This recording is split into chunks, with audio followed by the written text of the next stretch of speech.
It's an interesting subject. অদ্বৈত বেদান্ত এরকম ভাবে দেখতে গেলে যে যুব সমাজের জন্য কিংবা বৃদ্ধদের জন্য কিংবা মধ্যবয়স্কদের জন্য ঠিক তা নয়। আমরা উপনিষদে পাই সে স্টুডেন্ট, সে একদম ছোট শিশু নচিকেতা, সে হচ্ছে তাকে দেখানো হচ্ছে কঠোর উপনিষদে as the ideal student of অদ্বৈত বেদান্ত। আবার পরিণত বয়স্ক মানুষ তারাও গিয়ে অদ্বৈত বেদান্ত শিখছেন, তারা আ সাধনা করছেন। তো বেদান্ত সবাইকার জন্য, কার জন্য? বেদান্ত হচ্ছে যার চাই, আম যে এটাতে যার ভালো লাগে, যার চাই তার জন্যই। যেকোনো বয়সে সে হতে পারে। সে ছোট ছেলে কিংবা মেয়ে হতে পারে, কিংবা আমাদের বয়সের লোক হতে পারে, অতি বৃদ্ধ মানুষও হতে পারেন। সব রকম মানুষ। সাধু সন্ন্যাসী, গৃহস্থ মানুষ, আ যেকোনো কর্মে রত কিংবা অবসরপ্রাপ্ত। অনেক সময় আমরা দেখতাম আশ্রমে গিয়ে যে বয়স্ক লোকেরাই আসতেন সব প্রোগ্রামের জন্য, লেকচারের জন্য। আর আমি তখন ছোট ছেলে যে আশ্রমে গিয়ে বসে থাকতাম। তো মহারাজরা খুশি হতেন যে, "বাহ! তুমি আসছো, খুব ভালো।" বাট ইটস ট্রু যে যার ভালো লাগে তার জন্য বেদান্ত। তাই আমি ভাবছি আজকে আরম্ভ করার আগে আমি কিছুটা নিজের অভিজ্ঞতা বলি। কিভাবে আমার বেদান্ত ভালো লেগেছিল আর কেমনভাবে বেদান্ততে এলাম। তো সেই কথাটা একটু বলে, তাতে আমার মনে হয় a lot of people can uh, identify with this. Um, and it will make it more personal also. তো ছোটবেলায় আমি ছিলাম ভুবনেশ্বর রামকৃষ্ণ মঠের কাছে, আমাদের বাড়ি ছিল। আর বাবা-মা ভক্ত ছিলেন, আশ্রমে যেতেন। তো সেইভাবে আমার রামকৃষ্ণ মঠ মিশনে আমার পরিচিতি হলো। I got to know about the ashram and the monks. আরেকটা উপায় ছিল, আরেকটা মাধ্যম ছিল যে আমার ঠাকুরদা, তিনি আমাদের উনার নাতি-নাতনিদের বই পাঠাতেন। আ ছোটদের যে স্বামীজি, তারপরে অন্য বই, 'টেলস অ্যান্ড প্যারাবলস অফ রামকৃষ্ণ'। আর উনি খুব বলতেন। উনি পাঠচক্র করতেন বাড়িতে। আর নাতি-নাতনিদের সবাইকে বসে থাকতে হতো। আমাদেরও বসে থাকতে হতো। তারপরে আমরা একটু প্রসাদ পেতাম কিংবা টফি পেতাম। হয়তো সেই লোভেই হয়তোবা বসে থাকতাম। কিন্তু আমার মনে এখনো পরিষ্কার মনে আছে যে আমার ভালো লাগতো। আমি এই কথাগুলো শুনতে, গানটা শুনতে। তারপরে মঠে যেতে ভালো লাগতো। আম মঠের আমার তো সবটাই ভালো লাগতো। মঠের অ্যাটমসফিয়ার খুব ভালো লাগতো। বাড়ির পাশে যে আশ্রম ছিল, মহারাজদের ভালো লাগতো। তো সেখানে আ যে এই কথাটা আমার খুব ভালো লাগতো যে মহারাজরা আর মঠের ভক্ত ভলান্টিয়াররা কত ভালো কাজ করেন। তারা সেই ডিসপেন্সারি চালান, স্কুল চালান, আ ত্রাণ কার্য করেন। আবার এটাও খুব ভালো লাগতো যে মন্দিরে যে পুজো হতো, আ ঠাকুরের পুজো, সেখানকার যে অ্যাটমসফিয়ার, একটা শান্ত, দিব্য, আম একটি পবিত্র অ্যাটমসফিয়ার যেটা হতো, সেটা আমার খুব ভালো লাগতো। আশ্রমের পরিবেশ খুব ভালো লাগতো এবং মন্দিরের যে গান, বিশেষ করে আরতির গান, আমার সেটাও খুব, I used to feel very inspired. আমার এখনো সব স্মৃতি আছে। খুব ছোটবেলায় তখন স্কুলে পড়ি। তো সে আ ম মঠে গিয়ে বসে থাকা, আরতি দেখা, বড়রা জপ ধ্যান করতেন। আমি তখন, আমার দীক্ষা হয়নি। আমি জপ ধ্যান বুঝতামও না। চুপ করে বসে থাকতাম। সেটা আমার খুব ভালো লাগতো। আম ওখানে একটি শান্তির ভাব এবং আম একটা inspiration. One felt that something higher. হয়তো ব্যাপারটা কি আমি ঠিক তখন জিজ্ঞেস করলে বলতে পারতাম না। কিন্তু আমার খুব ভালো লাগতো। একটা there's something higher and something noble there. সবচেয়ে বড় যেটা সোর্স অফ ইন্সপিরেশন ছিল বই। বাবা-মা ভক্ত ছিলেন বলে তো সেখানে আমাদের বাড়িতে রামকৃষ্ণ মঠ মিশনের আ অনেক বই আমাদের বাড়িতে ছিল। তো বিশেষ করে স্বামীজির বই এবং বেদান্তেরও কিছু বই ছিল। তো সেগুলো আমি পড়তাম। ঠাকুরমা স্বামীজির জীবনী, স্বামী বিবেকানন্দ, বিশেষ করে স্বামী ব্রহ্মানন্দ, যিনি ভুবনেশ্বর মঠের প্রতিষ্ঠা করেছিলেন, তাঁর জীবনী পড়ে I felt very inspired এবং বেদান্তের বই তখন পড়তে আরম্ভ করি। তখন আমি স্কুলে পড়ি। আমার এখনো মনে আছে ক্লাস 8 তখন আমার। আর আমি আ কোথা থেকে জোগাড় করলাম পঞ্চদশী, একটা কঠিন অদ্বৈত বেদান্তের বই। আর আমার মনে আছে প্রায় সবটাই আমি পড়ে ফেললাম। সে নভেল পড়ার মতন করে কয়েক ১ দিন ২ দিন মধ্যেই এতগুলো চ্যাপ্টার। 15টা চ্যাপ্টারের মধ্যে আমি বেশিরভাগই আমি পড়ে ফেলেছিলাম। কি বুঝেছি এখন জানি না। সেই ছোট বয়সে কতটা পঞ্চদশী বুঝেছি। কিন্তু এটা আমার পরিষ্কার মনে আছে। খুব ভালো লাগতো জিনিসটা পড়তে। যা একটু বুঝছি সেটাও খুব ভালো লাগতো। আম তখনকার দিনের রেকর্ড প্লেয়ারে গান আ বেদান্তের উম যেমন শঙ্করাচার্যের 'চিদানন্দ রূপ শিবোহম' দিলীপ কুমার রায়ের গলায় সেটা আমার বাবা শুনতেন। আমারও শুনতে ভালো লাগতো। বিষ্ণু সহস্রনাম চ্যান্টিং হচ্ছে। আমারও খুব ভালো লাগতো। So this is the source of my inspiration. কি করে আমি আম how did I come to Vedanta? আর সাধু হওয়া ওইটাই কারণ। I felt inspired যে এরকম একটা জীবন সম্ভব। আমার মনে হলো that if this is true, ঈশ্বর লাভ করা যায়। ভগবান, ঈশ্বর, গড আছেন। আর তাকে উপলব্ধি করা যায়। এই তো ঠাকুর করেছেন, মা করেছেন, স্বামী বিবেকানন্দ করেছেন, অন্যান্য যারা ঠাকুরের শিষ্য এবং সন্ন্যাসী শিষ্য, গৃহী শিষ্য এরা ঈশ্বরের অনুভব করেছেন। আচ্ছা তাতে যে আনন্দ, পবিত্রতা, শান্তি পাওয়া যায়, সে তো মনে হচ্ছে যে এটা তো সাধারণ জীবনে পাওয়া যায় না। আমি তো নিজে দেখছি আশেপাশে বাড়িতে অন্যান্য যারা ছিলেন আত্মীয়স্বজন তাদের জীবন আর এই একটা যেগুলো বইতে পড়ছি, এই সাধু মহাত্মাদের জীবন, আ ভক্তরা যারা গৃহস্থ কিন্তু ভক্ত তাদের জীবন। এইরকম জীবন একটা আমার ছোটবেলা থেকেই অস্ফুটভাবে কিন্তু মনের মধ্যে ঢুকে গেল কথাটা যে আমি এরকম জীবন চাই। আর যখন আরেকটু বড় হলাম, সন্ন্যাসী হওয়ার ব্যাপারটা বুঝলাম। তখন আমি ঠিক করে নিলাম যে যে আমি পড়াশোনা শেষ করেই আমি রামকৃষ্ণ মঠ মিশনে যোগদান দেব, সন্ন্যাসী হব। So you see these are the sources. একটা হচ্ছে মহারাজদের সান্নিধ্য সেখানে।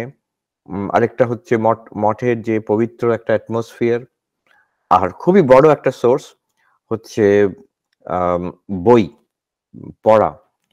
তার মধ্যে ২ রকম। একটা হচ্ছে যে ঠাকুরমা স্বামীজির বিষয়, তাদের আর যারা ডিসাইপলস তাদের শিষ্যগণ, তাদের জীবনী, জীবনীর ঘটনা আম আর তাদের শিক্ষা, এছাড়া বেদান্তের বই। উপনিষদ ছোটবেলায় পড়িনি তখন। গীতা পড়েছি। আর কিছু যা বই হাতে এসেছে। আম স্বামীজির রাজযোগ পড়েছি। এই যেমন বললাম অদ্বৈত বেদান্তের পঞ্চদশী পড়েছি। আরো বেশ কিছু অশোকানন্দ মহারাজের বই বেশ কিছু পড়েছিলাম। তারপরে দীক্ষা নিলাম। যখন বুঝলাম দীক্ষা ব্যাপারটা কেমন। আর তারপরে আমি ঠিক করলাম যে সন্ন্যাসী হয়ে যাব। এই জিনিসটা এটা কিন্তু যেকোনো মানুষের হতে পারে। আর আম যারা ইয়াং ছোট ছেলে-মেয়ে তাদের মধ্যেও আসতে পারে এটা। আম যেমন বললাম আমরা উপনিষদে পাই নচিকেতার ঘটনা। Best student of Vedanta. সে তো ছোট্ট ছেলে। অদ্বৈত বেদান্ত আজকের যুব সমাজ। তো এই বিষয়ে আমি কয়েকটা I'll raise a few points আ আর কি লাভ হতে পারে মানুষের, কি প্রয়োজন অদ্বৈত বেদান্ত আ আজকের যুব সমাজের জন্য, আজকের কি সমস্যা বিশেষ করে আমরা কিভাবে প্র্যাকটিস করতে পারি এবং তাতে কি লাভ হবে আমাদের, এই নিয়ে কয়েকটি কথা বলব। তারপরে প্রশ্ন উত্তর হবে। আম একটা আজকের আজ আ দেখা যায় বিভিন্ন দিকের সমস্যা হচ্ছে সেটা ইন্ডিয়াতেই হোক আর আমেরিকাই হোক, প্রত্যেকটি জায়গায় হয়তো কিছু বিশেষ সমস্যা আছে কিন্তু কিছু সাধারণ সমস্যাও আছে। যেটা সারা এখন বিশেষ করে আজকালকার পৃথিবী বিশ্বব্যাপী অনেকটা একই রকম কালচার হয়ে গেছে, একই রকম সমস্যাও হয়ে গেছে। একটা সমস্যা হচ্ছে যে আ আ মানুষের একাগ্রতা একটু কমে গেছে। মনোযোগ একটু কমে গেছে। এই গত কয়েক বছর আমি বলব আজকালকার যে আম এই বিশেষ করে ডিজিটাল যুগে, সোশ্যাল মিডিয়ার যুগে মনোযোগের একটি অভাব এসে গেছে মানুষের মধ্যে। আর তার কারণ কি? আর তার কি সমাধান কি? তার তার কি কুফল? আর তার কি সমাধান? সেটা নিয়ে একটু বলবো আমি। আম আরেকটা হচ্ছে যে কম্পিটিশন, তার জন্য যে আম প্রচন্ড অশান্তি আ আ এ এ আর তার যে মানসিক অনেক সময় মানসিক রোগে পরিণত হয় সমাজের চাপের জন্য। চাকরির চাপ, তারপরে পড়াশোনার দিক থেকে চাপ, বাড়ির লোকেদের দিক থেকে চাপ, আরো অনেক কিছু সামাজিক চাপ আছে। তার জন্য মানসিক রোগ হয় কিংবা অশান্তি হয়। সেখানে কিভাবে আমাদের বেদান্ত সাহায্য করতে পারে? এটা নিয়ে কিছু বলবো। এবং সর্বোপরি বেদান্তের যে উদ্দেশ্য, বেদান্তের উদ্দেশ্য যে আমাদের সমস্যার একটা সমূলে উৎপাটন করা, সমূলে তার নাশ করা। কি করে সেটা আমাদের সব রকম সমস্যা we can overcome with Vedanta at a spiritual level। সেই কথাটাও একটু বলবো আমি। স্বামী বিবেকানন্দ যখন বেদান্তের কথা বলছেন এখানে আমেরিকাতে, আমি এখন বসে আছি Vedanta society of New York. তো এইটা প্রতিষ্ঠা করেছিলেন স্বামী বিবেকানন্দ। আমরা সবাই জানি স্বামী বিবেকানন্দ এই দেশে আমেরিকায় এসেছিলেন 1893 তে for the world parliament of religions. শিকাগোতে এসেছিলেন 1893 তে সেপ্টেম্বরে, মানে ওয়ার্ল্ড পার্লামেন্ট অফ রিলিজিয়নস হয়েছিল। কিন্তু তারপরেই উনি নিউ ইয়র্কে এলেন। আর নিউ ইয়র্কে এসে সেই প্রথম আশ্রম প্রতিষ্ঠা হলো। এর আগে ভারতবর্ষে তো নিশ্চয়ই বারানগর মঠ ছিল, কিন্তু এই বিদেশে প্রথম আশ্রম, আর এই প্রথম একটি ইন্ডিয়ান আশ্রম এখানে প্রতিষ্ঠা হলো, হিন্দুদের আশ্রম। এটা হচ্ছে Vedanta society of New York. আর সেটা 1894 এ হয়েছে বেদান্ত প্রচারের জন্য। স্বামী বিবেকানন্দ যখন বেদান্তের কথা বলছেন এখানে, উনি কিন্তু একটা সামগ্রিকভাবে বলছেন। এই ব্যাপারটা একটু বোঝা দরকার। আমরা যেই বলি অদ্বৈত বেদান্ত, তার একটা টেকনিক্যাল মানে আছে। অদ্বৈত বেদান্ত মানে কি? আমরা জানি আমাদের মূল ধর্মগ্রন্থ হচ্ছে বেদ। আর বেদ তো বিশালকায়, অনেক কিছু আছে তার মধ্যে। তার মধ্যে আমরা পাই উপনিষদ। এই উপনিষদ কয়েকটি টেক্সট ৪ টি বেদের মধ্যে ছড়ানো আছে। এই উপনিষদ হচ্ছে বেদান্ত। আমি আবার বলবো, যদি কেউ পরিষ্কার জানতে চায়, আপনি স্পষ্টভাবে বলুন বেদান্ত কি? জিনিসটা কি? ব্যাপারটা কি? টেক্সচুয়াল বেসিস অফ বেদান্ত হচ্ছে উপনিষদ। এই যে উপনিষদ সমগ্র যদি আমরা করি, বেদান্ত সার একটি বই আছে, তাতে ডেফিনিশন দেওয়া আছে বেদান্ত মানে কি। বেদান্ত নাম উপনিষদ প্রমাণম। মানে বেদান্ত আর কিছু নয়, এই উপনিষদ যে প্রমাণ, তার থেকে যে আমরা জ্ঞানটা পাই, সেইটিকে বেদান্ত বলা হচ্ছে। এখন শুধু উপনিষদ নয়, আমরা বেদ উপনিষদ কজন পড়ি? এই যে আমি বললাম ছোটবেলায় আমার ইন্টারেস্ট হলো, আমি বেদান্ত জানতে চাইলাম, কিন্তু উপনিষদ পড়িনি। আমি হয়তো উল্টে পাল্টে দেখেছি, পড়েছি আমি গীতা। অতএব আরেকটি খুব ভেরি ইম্পর্টেন্ট টেক্সট, আমি বলবো মোস্ট ইম্পর্টেন্ট টেক্সট হচ্ছে বেদান্তের টেক্সট হচ্ছে ভগবত গীতা। অনেকে হয়তো উপনিষদ জানে না, কিন্তু গীতার নাম সবাই শুনেছে, একটু উল্টে পাল্টে দেখেওছে হয়তো সবাই, আর অনেকে পড়েওছে।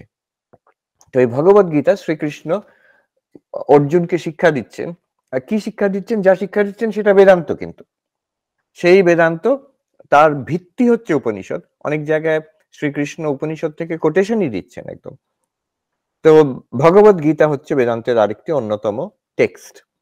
এছাড়া আছে দার্শনিক দিক থেকে দেখতে গেলে ব্রহ্মসূত্র আছে, ব্যাসদেবের রচিত ব্রহ্মসূত্র। সেখানে দার্শনিক প্রশ্নগুলোকে সমাধান করা হয়েছে। যে উপনিষদ পড়তে গিয়ে মানুষের অনেক প্রশ্ন হতে পারে, সেই প্রশ্ন, বিভিন্ন রকম প্রশ্ন তোলা হয়েছে, আর সেগুলো সমাধান করা হয়েছে যুক্তির আধারে। এবার হলো কি, আজ থেকে ধরা যাক প্রায় 1200-1300 বছর আগে শঙ্করাচার্য এসে এই উপনিষদের ওপরে ভাষ্য লিখলেন, ব্যাখ্যা, বিশেষ বেসিক্যালি এক্সপ্লেনেশন অফ উপনিষদস। গীতার ভাষ্য লিখলেন, গীতার ব্যাখ্যা লিখলেন, সবই সংস্কৃততে। আর ব্রহ্মসূত্রের ভাষ্য লিখলেন। এই যে শঙ্করাচার্য এসে ভাষ্য লিখে গেলেন, বিশেষ করে ব্রহ্মসূত্রের ভাষ্য, তো একটি উপনিষদের বেদান্তের একটি ইন্টারপ্রিটেশন, একটা স্কুল, একটা মতবাদ পুষ্ট হলো। আমি সাবধানে কথাটা বলছি, অদ্বৈত বেদান্ত শঙ্করাচার্যের আগেও ছিল। সেটা শঙ্করাচার্যের গুরুদেব যিনি ছিলেন গোবিন্দপাদ, তাঁর গুরু ছিলেন গৌড়পাদ, এরা সবাই অদ্বৈতবাদী। আর তার আরো প্রাচীন অদ্বৈতবাদীদের নাম পাওয়া যায়। কিন্তু শঙ্করাচার্য যেটা করলেন, হি সেট অদ্বৈত Vedanta on a firm footing. এই যে বিশালকায় ভাষ্য রচনা করে লজিক্যালি কনসিস্টেন্ট একটি স্কুল অফ থট, একটি দার্শনিক স্কুল, সেটা সেটার জন্য শঙ্করাচার্য কিন্তু he is the key person. ঠিক তেমনই তার পরবর্তীকালে অন্য আচার্যরা এলেন। যেমন রামানুজ আচার্য, মধ্বাচার্য। এদের আচার্য আর বলা কেন হয়, তার একটা টেকনিক্যাল কারণও আছে। যারা এই ব্রহ্মসূত্রের উপরে ভাষ্য রচনা করেছেন, তাদের নিজের মতবাদ অনুযায়ী তাদের বলা হয় আচার্য। শঙ্করাচার্য অদ্বৈত মতবাদ অনুযায়ী ব্রহ্মসূত্রের ভাষ্য করলেন। তারপরে রামানুজ আচার্য বিশিষ্ট অদ্বৈতবাদ মতবাদে উনি ব্রহ্মসূত্রের ভাষ্য রচনা করলেন, শ্রীভাষ্য। তো সেটা হচ্ছে বিশিষ্ট অদ্বৈতবাদ। তারপরে মধ্বাচার্য, তার ভাষ্যর উপরে দাঁড়িয়ে আছে দ্বৈতবাদ কিংবা মধ্য বেদান্ত যেটাকে বলা হয়। তারপরে নিম্বার্কাচার্য, দ্বৈতাদ্বৈতবাদ, বল্লভাচার্য, শুদ্ধাদ্বৈতবাদ। এইরকম অনেক বেশ কয়েকটি বেদান্তের স্কুল, দার্শনিক মতবাদ সৃষ্টি করা হয়। সবাই একটু যদি মিউট করে দিলে খুব ভালো হয়। এবার স্বামী বিবেকানন্দ যখন এখানে প্রচার করলেন নিউ ইয়র্কে, এবার প্রশ্ন ওঠে তাহলে তিনি কি প্রচার করলেন? তিনি কি অদ্বৈতবাদ প্রচার করলেন, না বিশিষ্টাদ্বৈত, না দ্বৈতবাদ?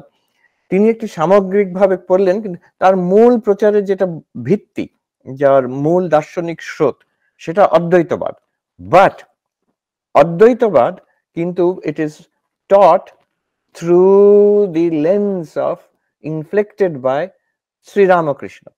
তাঁর নিজের দার্শনিক চিন্তাধারা এবং তার গুরু শ্রীরামকৃষ্ণ দেব, তাঁর যে দার্শনিক দৃষ্টিকোণ, তো সেই দিক থেকে অদ্বৈতবাদ।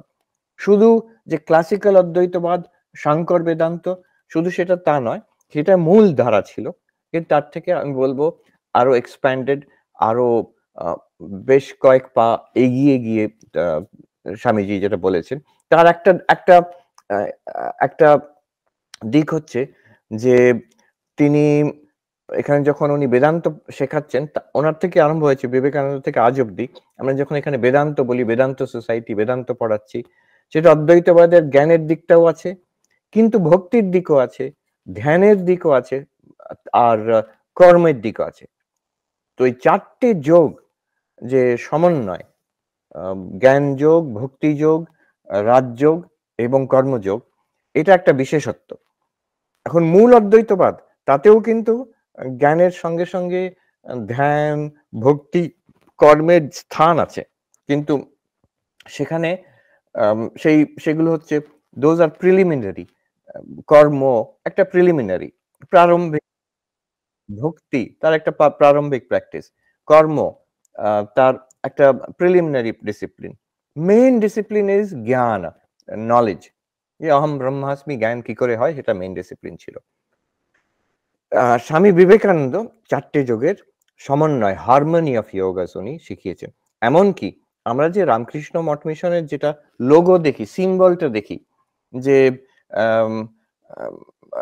আপনারা সবাই দেখেছেন, যেখানে একটা পদ্ম প্রস্ফুটিত হচ্ছে, একটা হাঁস সাঁতার কাটছে, পেছনে সূর্য, উদীয়মান সূর্য, হ্যাঁ, আর সবটাকে বেষ্টন করে একটি সর্প আকারে। তো এই যে সিম্বলটা, এটা কিন্তু স্বামীজি এখানে করেছিলেন নিউ ইয়র্কে। একবার ওনার একটা বক্তৃতা প্রকাশ করার জন্য প্রিন্টার এসে বললো যে আমরা এটা একটা প্যাম্ফলেট ছাপবো আপনার বক্তৃতার, তো একটা কিছু সিম্বল কিছু একটা থাকলে ভালো হয়, দেখতে ভালো লাগে।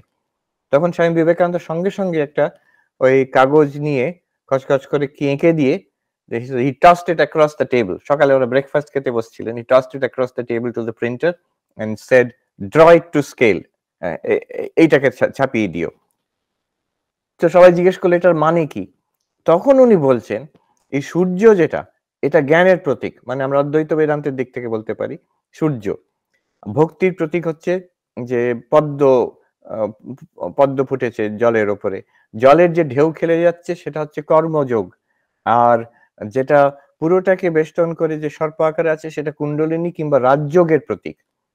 এই চারটে যোগ, জ্ঞান, ভক্তি, কর্ম এবং ধ্যান, রাজযোগটা হচ্ছে ধ্যান, এই চারটে যোগের সহায় আমরা জীব ঈশ্বরকে, যে হাঁসটা সাঁতার কাটছে, পরমাত্মাকে আমরা আমাদের যে লক্ষ্যতে পৌঁছতে পারি, ঈশ্বর লাভ কিংবা ভগবান লাভ করতে পারি। এই আইডিয়াটা, This was Swami Vivekananda's idea of Vedanta. আর সেটা তখনই উনি তখন থেকে ভেরি কনসিস্টেন্টলি উনি এটা শিখিয়ে এসেছেন। এই আমেরিকাতে থাকার সময় এবং ভারতে ফিরে গিয়েও এই কথাই বলেছেন তিনি। এখন আমরা we'll quickly take a look at কর্ম, তাতে আমাদের কি লাভ হতে পারে বিশেষ করে যুব সমাজের, তারপরে ধ্যান, তারপরে ভক্তি। আর শেষে প্রধানত আমরা অদ্বৈত বেদান্তের জ্ঞানের দিকটা একটু দেখব। প্রথমে কর্মের কথা বলি। আমাদের আজকের যে সমাজ, এখানে খুবই কর্মব্যস্ত।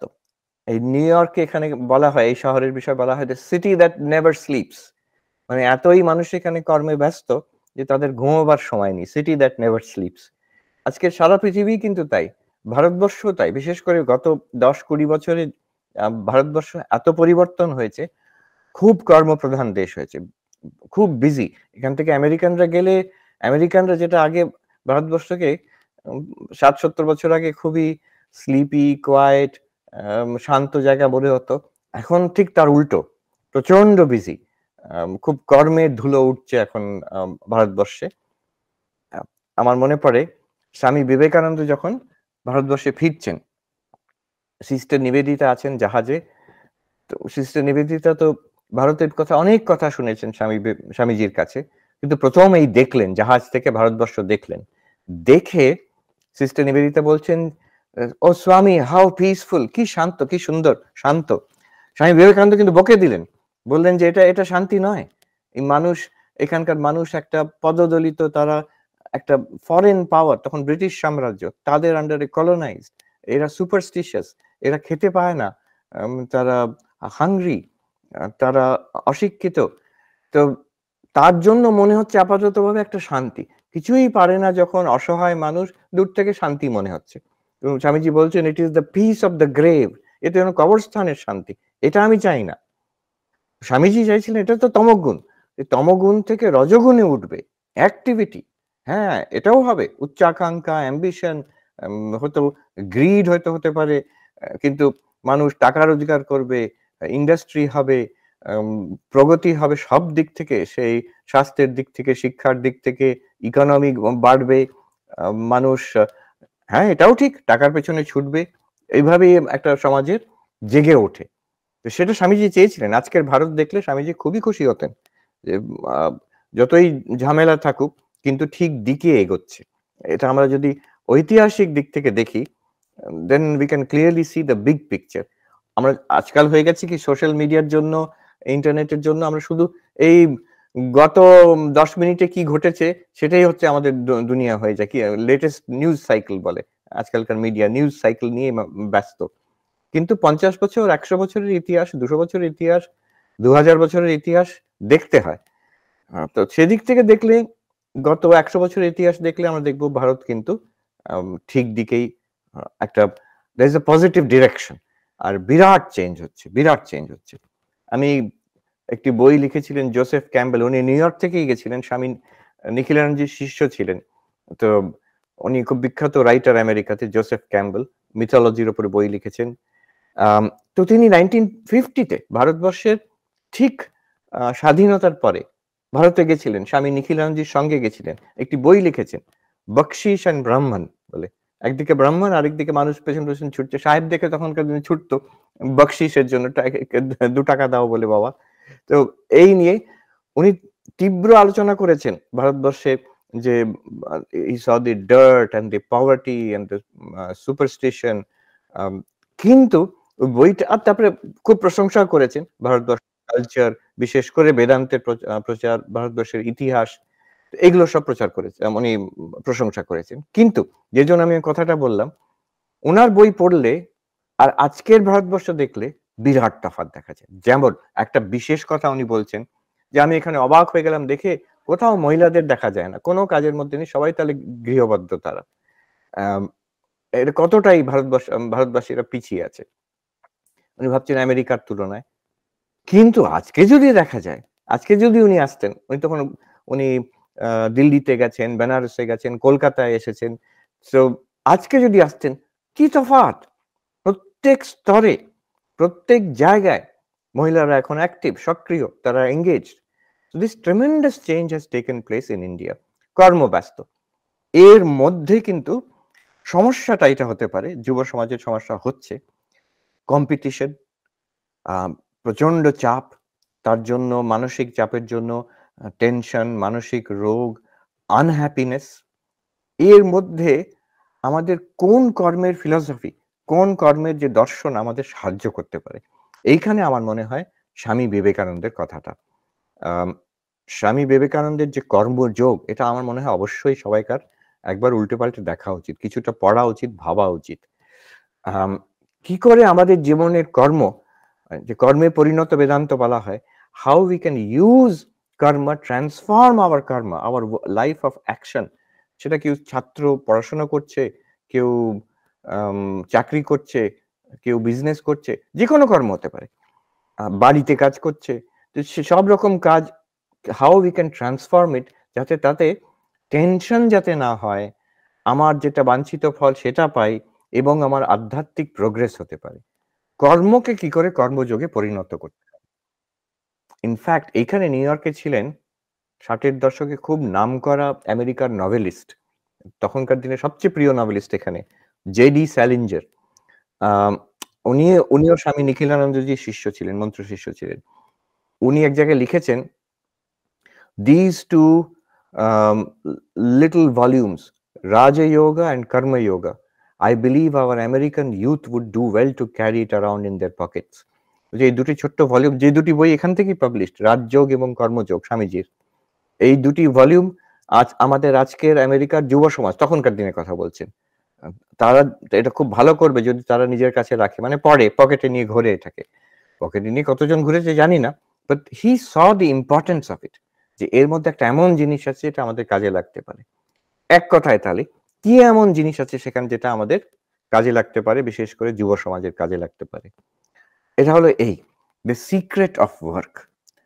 কাজ কিভাবে করব, কি অ্যাটিটিউড নিয়ে করব, যাতে আমি আম আমার কাজের যে কুফল, যেটা টেনশন, কষ্ট, অশান্তি, সেটা না হয় এবং আমার এতে সব দিকের উন্নতি। আমার আম ইকোনমিক উন্নতি তো হবেই, কিন্তু মরাল উন্নতি এবং স্পিরিচুয়াল ডেভেলপমেন্ট আমার যাতে হয়। কি করে করব? The answer is work with detachment. যে আমি আমাদের আসল টেনশনটা হয় কি? যে এই সব কাজ আমরা করছি, আমরা ধরেই নিয়েছি এগুলো করে আমি এই জিনিসগুলো পাবো। জগতে আমি এই টাকা পাবো, সম্ভ্রম পাবো, একটা আম আম অ্যাচিভমেন্ট হবে, আমার ক্যারিয়ার এইভাবে উঠবে। এইটাই আমার গোল, এটাই লক্ষ্য হয়ে দাঁড়িয়েছে। এগুলো সব হবে। কর্ম করলেই কেউ চাকরি করে তো টাকা পাবেই। অর্জুন যখন যুদ্ধ করছেন আম কুরুক্ষেত্রতে, সেই যুদ্ধটাকে শ্রীকৃষ্ণ অর্জুনকে বলছেন যে, "তুমি এই কাজটাকে কর্মযোগ হিসেবে করো।" তো এখন কর্মযোগ হিসেবে অর্জুন যদি যুদ্ধটা করেন, এই একটু হ্যাঁ, আ একটু মিউট করলে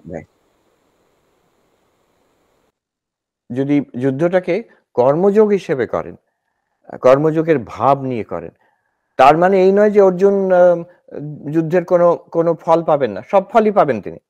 যুদ্ধ জিতলে রাজ্য তার যেটা হলো শেষ পর্যন্ত। পান্ডবরা যুদ্ধ জিতলেন, তার রাজ্যটাও পেল। কেউ চাকরি করলে সে তার মাইনে পাবে। তার কেউ বিজনেস করলে তার প্রফিট হবে, ক্যারিয়ারে তার প্রমোশন সব হবে। কিন্তু আমি যদি করি যে এই কাজটা আমি করছি, what is my goal? My goal is আমি আ আমার মুক্তি, আমার ঈশ্বর লাভ, ভগবান লাভ, এইটাই আমার উদ্দেশ্য। যেটা ঠাকুর বলছেন, শ্রীরামকৃষ্ণ বলছেন, "God realization is the goal of human life." শেষ পর্যন্ত। এটা অনেকে ভাবতে পারে এটা বড় কথা হয়ে গেল। বড় কথা নয়।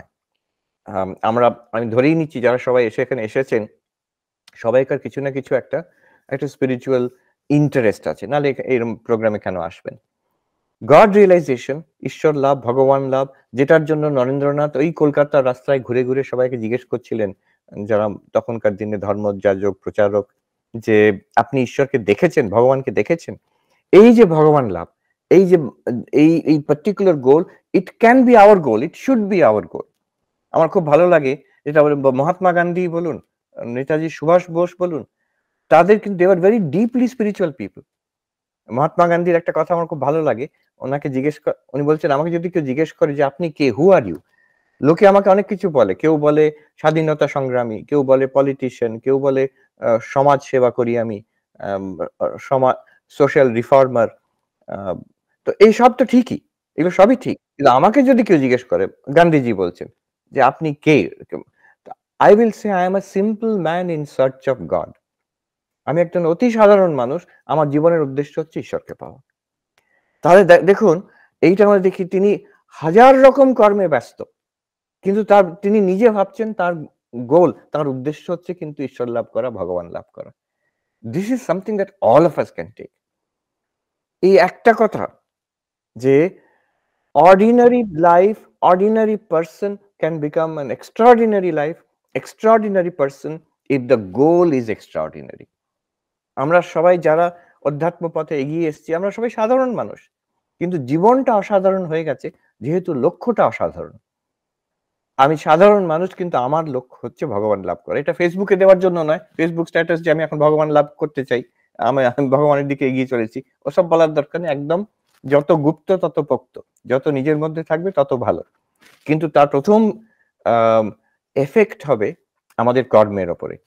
আমরা মনে, মনে তখন ভাববো এই যে কাজগুলো করছি, স্কুলে কি কলেজে পড়ছি কিংবা আম পড়াচ্ছি কিংবা বিজনেস করছি, যাই করছি কিংবা বাড়ির কাজ করছি, আ এই সবই হচ্ছে ঈশ্বরের আরাধনা। আমি এখানে আ আমার প্রভু সেটা শ্রীরামকৃষ্ণ, রাম, কৃষ্ণ, কালী যাই বলি, যেমনভাবে আমি ভাবি, যেকোনো ধর্মতে হতে পারে। কিন্তু I am doing everything as a worship of my Lord. তাহলে আমার উদ্দেশ্যটা কিন্তু সেই ঈশ্বরের পুজো হয়ে গেল। সেটা আমি চাকরি করছি, পড়াশোনা করছি, সবটাই হবে। কিন্তু সেখানে এটা একটা স্পিরিচুয়াল প্র্যাকটিস হয়ে গেল। এবার আমার ফলটা কি? পুজো করছি, আমার ফলটা হবে যে আমি ঈশ্বরের দিকে এগিয়ে যাচ্ছি। আর ঈশ্বর লাভ করব, এটাই আমার উদ্দেশ্য। আমার নজরটা তখন যে ক্যারিয়ারে কতটা এগোলাম, টাকা-পয়সা কতটা পেলাম, লোকে আমাকে মানছে কি মানছে না, আমার কতটা পাওয়ার হলো, অ্যাচিভমেন্ট হলো, সেই দিকে আর নজর থাকবে না। যখন ওগুলো সবই আসবে, কিন্তু সেদিকে নজর থাকবে না। So this work with detachment. Detachment আমি এই জিনিসগুলো চাই না। কাজটা আমি করছি। এটা আমার সাধনা হিসেবে। প্রশ্ন উঠতে পারে, যদি এগুলো চাই না তাহলে কাজটা করছোই বা কেন বাবা? তো তখন জবাবটা হচ্ছে যে আমি ঈশ্বর লাভ করার জন্য করছি। ভগবান লাভ করার জন্য করছি। আর এটা শুধু এক কচিত একজন অর্জুনের জন্য নয় এই অ্যাডভাইস, কচিত একজন নরেন্দ্রনাথের জন্য নয় এই প্র্যাকটিস। কিন্তু সবাই যারা মহাপুরুষ সেই গান্ধীজি, সুভাষ বাবু এরাও করেছেন এইভাবে, আমিও এইভাবে করছি আমার জীবনযাপন। So this is one great uh, learning from Swami Vivekananda from Vedanta কর্মযোগের দিকটা যে by doing work without attachment to the results, without seeking the results as a worship of God. এইভাবে কর্মের সব সুফলটা পাওয়া যাবে, কুফলটা এড়ানো যাবে। হ্যাঁ, মনে শান্তি আর আনন্দ পাবো। আর জীবনও অনেক বেশি উন্নত হবে। যা হতে পারত তার থেকে অনেক বেশি হবে। আমি যদি টাকার জন্যই না করি, টাকা পাচ্ছি। কিন্তু ওইটা যদি আমার জীবনের উদ্দেশ্য না হয়, তাহলে কি আমি এই রেসে পিছিয়ে পড়বো না? আপাতত দিক থেকে মনে হতে পারে পিছিয়ে পড়তে পারে। কেউ। অনেকে হয়তো পিছিয়ে পড়বে না। যেমন চলছিল জীবন তেমনই চলবে। বরং অনেক শান্তির সঙ্গে চলবে। কিন্তু একটা কথা আছে, rat race, if you win the rat race, you are still a rat. তো অতএব আমি rat race এর মধ্যে নেই। আপাততভাবে আছি। সব কাজই করছি। কিন্তু আমার উদ্দেশ্য ওখানে। আম এর অনেক গভীর ইফেক্ট আছে। কর্মকে যদি আমরা কর্মযোগে পরিণত করি। দ্বিতীয় হচ্ছে রাজযোগ, ধ্যানের কথা। এখন রাজযোগে যদি কথাটা এক কথায় বলতে হয়, তাহলে a concentration not distraction. Concentration not distraction. এই এক কথায়। ডিস্ট্রাকশন আর কনসেনট্রেশন কি? স্বামী বিবেকানন্দ কনসেনট্রেশন, একাগ্রতা, মনোসংযোগের উপরে মনোযোগের উপরে খুব জোর দিয়েছেন। Difference between an ordinary man and a great man lies in the degree of concentration. স্বামীজির অস্বাভাবিক আ মনোযোগ, কনসেন্ট্রেশনের পাওয়ারের বিষয়ে আমরা পড়ি। কি করে সেই এনসাইক্লোপিডিয়া ব্রিটানিকা পুরোটাই প্রায় পড়ে ফেলেছেন। যা পড়তেন তা সব মনে রাখতে পারতেন। যখন একটা কাজ করছেন কি একটা বই পড়ছেন, ধ্যান করছেন না। একটা কাজ করছেন, বই পড়ছেন তখন এত মনোযোগ দিয়ে করতেন যে আশেপাশে কি হচ্ছে কিচ্ছু বুঝতে পারতেন না। আর ধ্যান তো করছেন, দেখা গেছে কাশীপুরে বসে ধ্যান করছেন। এমনভাবে মগ্ন হয়ে গেছেন ধ্যান করতে গিয়ে যে মুখটা ওই যে এতগুলো মশা বসেছে মুখটা যেন কালো হয়ে গেছে মশাতে। উনি উনি বোধই করতে পারছেন না। বোধ টের পাবেন যে ধ্যান থেকে বেরিয়ে আসবেন তখন সঙ্গে, সঙ্গে সেই মশার কামড়ের জ্বালাটা পাবেন। কিন্তু ধ্যানের সময় এত একাগ্রতা হ্যাঁ, এটা একটু মিউট করতে হবে। হ্যাঁ, ধ্যানের সময় এত একাগ্রতা যে উনি কোনো বোধই নেই। আমাদের একটা মশা এলে আমাদের ধ্যান করতে পারি না। আ তো কিন্তু স্বামীজি সেই আ ট্রেমেন্ডাস কনসেনট্রেশন। আর আমরা দেখি যেখানে যে সাকসেসফুল হয়েছে, যেখানে সেটা স্বামীজির কথাই বলা হোক কিংবা একজন সায়েন্টিস্ট, স্বামীজির এখানে পরিচয় হয়েছিল টেসলার সঙ্গে। পরে স্বামী অভেদানন্দ যে নিউ ইয়র্কে এসেছিলেন, তার স্মৃতিকথায় পাওয়া যায় তিনি এখানে সায়েন্টিস্ট ছিলেন। উনার নাম কি? Thomas Edison. এডিসনের সঙ্গে পরিচয় হয়েছিল। এই সায়েন্টিস্ট, যে আর্টিস্ট, যে রাইটার সবাইকার কিন্তু যারা বড় কাজ করেছেন, তাদের মধ্যে একটা কমন জিনিস হচ্ছে কনসেনট্রেশন, একাগ্রতা। যে কাজটা করতেন বাকি সবকিছু বাদ দিয়ে ফোকাসিং অন দ্যাট। আজকের যুগে there is a crisis of attention. There is a crisis of attention partly because of এই টেকনোলজি। এটা দারুণ টেকনোলজি যার জন্য আমরা এখন কথা বলতে পারছি এখন। কিন্তু একে অপরকে দেখতে পাচ্ছি, কথা বলতে পারছি। কিন্তু আ এর একটা কুফল হচ্ছে যে আমরা we are continuously engaged with this. এই যে পকেটে ফোন আর সারাক্ষণ কথা তো বলে না আজকাল বেশি।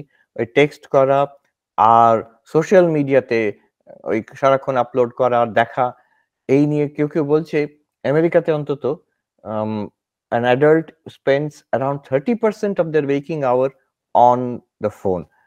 এটা কি সাংঘাতিক কথা! যে আমাদের সারাদিনের যেটা ওয়েকিং আওয়ার্স এর মধ্যে তার 1/3 চলে যাচ্ছে ফোনের মধ্যে।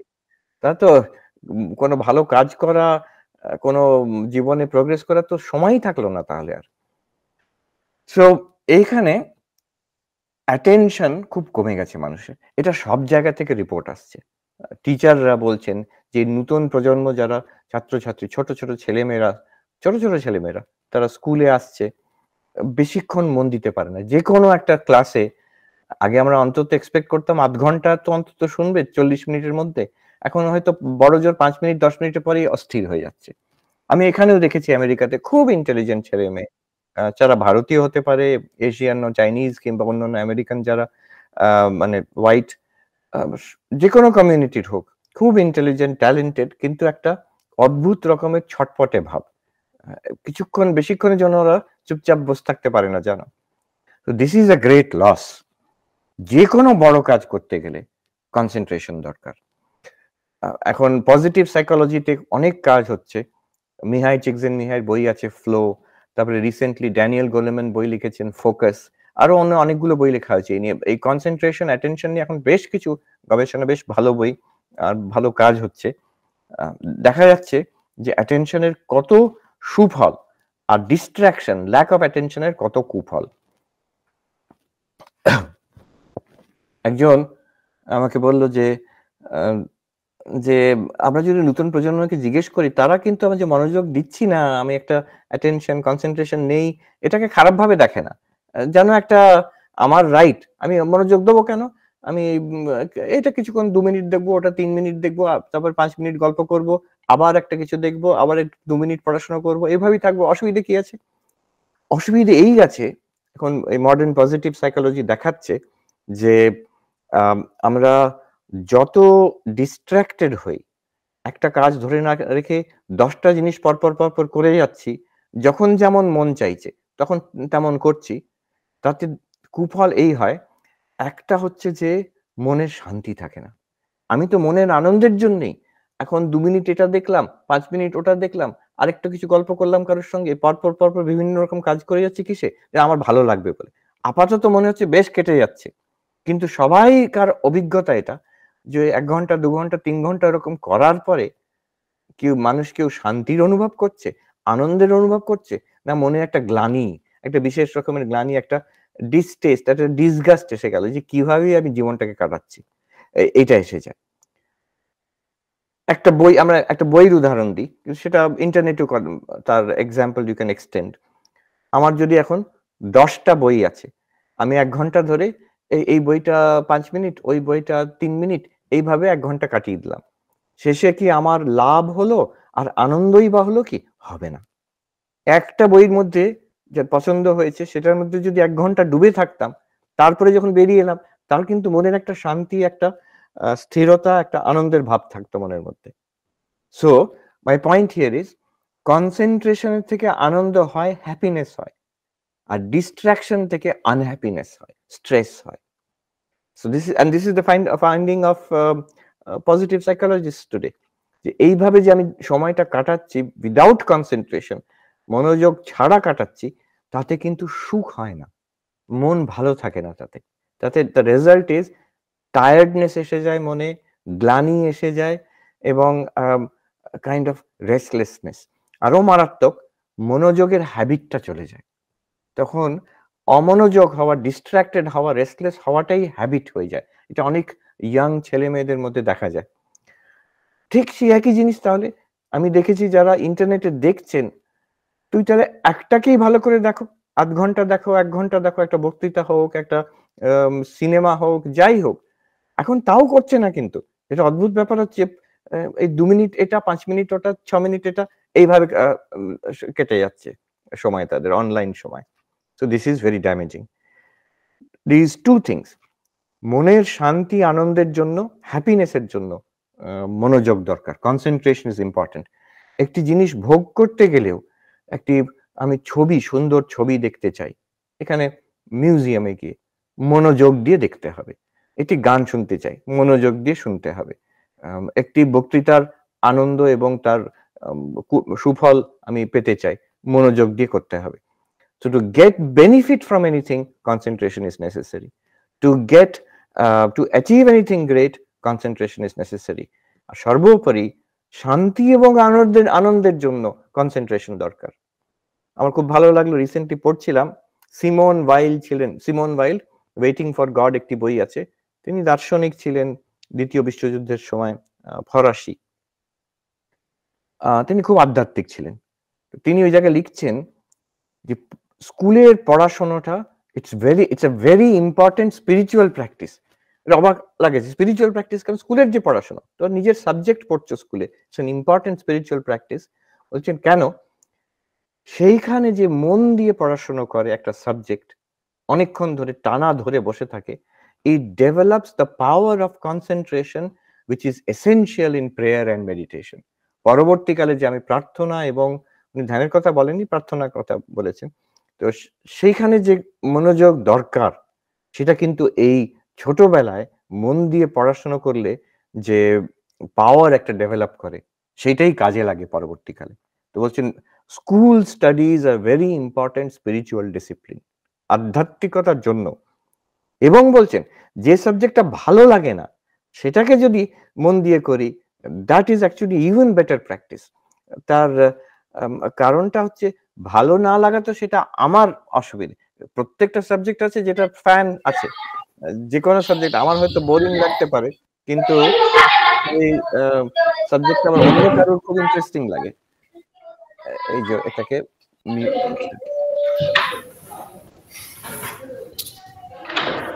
হ্যাঁ, সকলকে অনুরোধ করছি আপনারা মাইক্রোফোনটা মিউট করবেন। হ্যাঁ, হয়েছে। তো যে কোনো সাবজেক্ট দেখবেন, সেই সাবজেক্ট এমন লোক পেয়ে যাবেন যারা সেই সাবজেক্টটাকে ভালোবাসে। আমরা হয়তো সংস্কৃত ব্যাকরণ ভালো লাগে না, বোরিং লাগে, কিন্তু যে সংস্কৃত পণ্ডিত, তার কাছে ওইরকম সুন্দর সাবজেক্ট ছাড়া আর হয় না, তারা তাতেই মেতে আছে। অতএব সাবজেক্ট ভালো লাগা এটা মনের ব্যাপার। প্রত্যেকটা সাবজেক্টই ভালো। যে সাবজেক্ট আমার পছন্দের নয় সেটাও ভালো, সেটাকে মন দিয়ে করলে কিন্তু কনসেন্ট্রেশন খুব ভালো, কনসেন্ট্রেশনের পাওয়ার খুব ডেভেলপ করে। So this is an important thing. আমরা রাজযোগ আমাদের এই কনসেন্ট্রেশন পাওয়ার ডেভেলপ করার বিষয়ে বলা হয়। এবার শেষে আসি আমি আমাদের যেটা মূল বক্তব্যের কথা, এই হ্যাঁ, যেটি হচ্ছে জ্ঞানযোগ।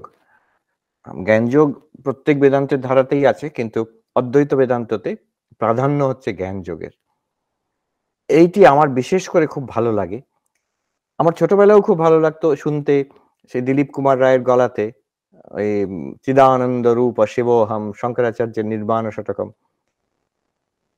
প্রথম কথা এইটা যে আমাদের আসল সত্তা হচ্ছে দিব্য, দ্যাট উই আর ডিভাইন। আমি কে? যে আমি শরীর নই, মন নই, আমি চৈতন্য, আমি দ্রষ্টা চৈতন্য। এই ব্যাপারটাই আমার খুব ভালো লাগতো ছোটবেলায় পড়তে আর শুনতে এই গান থেকে। চিদানন্দ রূপ শিবোহম। আর বেদান্তের আরেকটা দিক আমার খুব ভালো লাগতো, যে একত্বের দিকটা।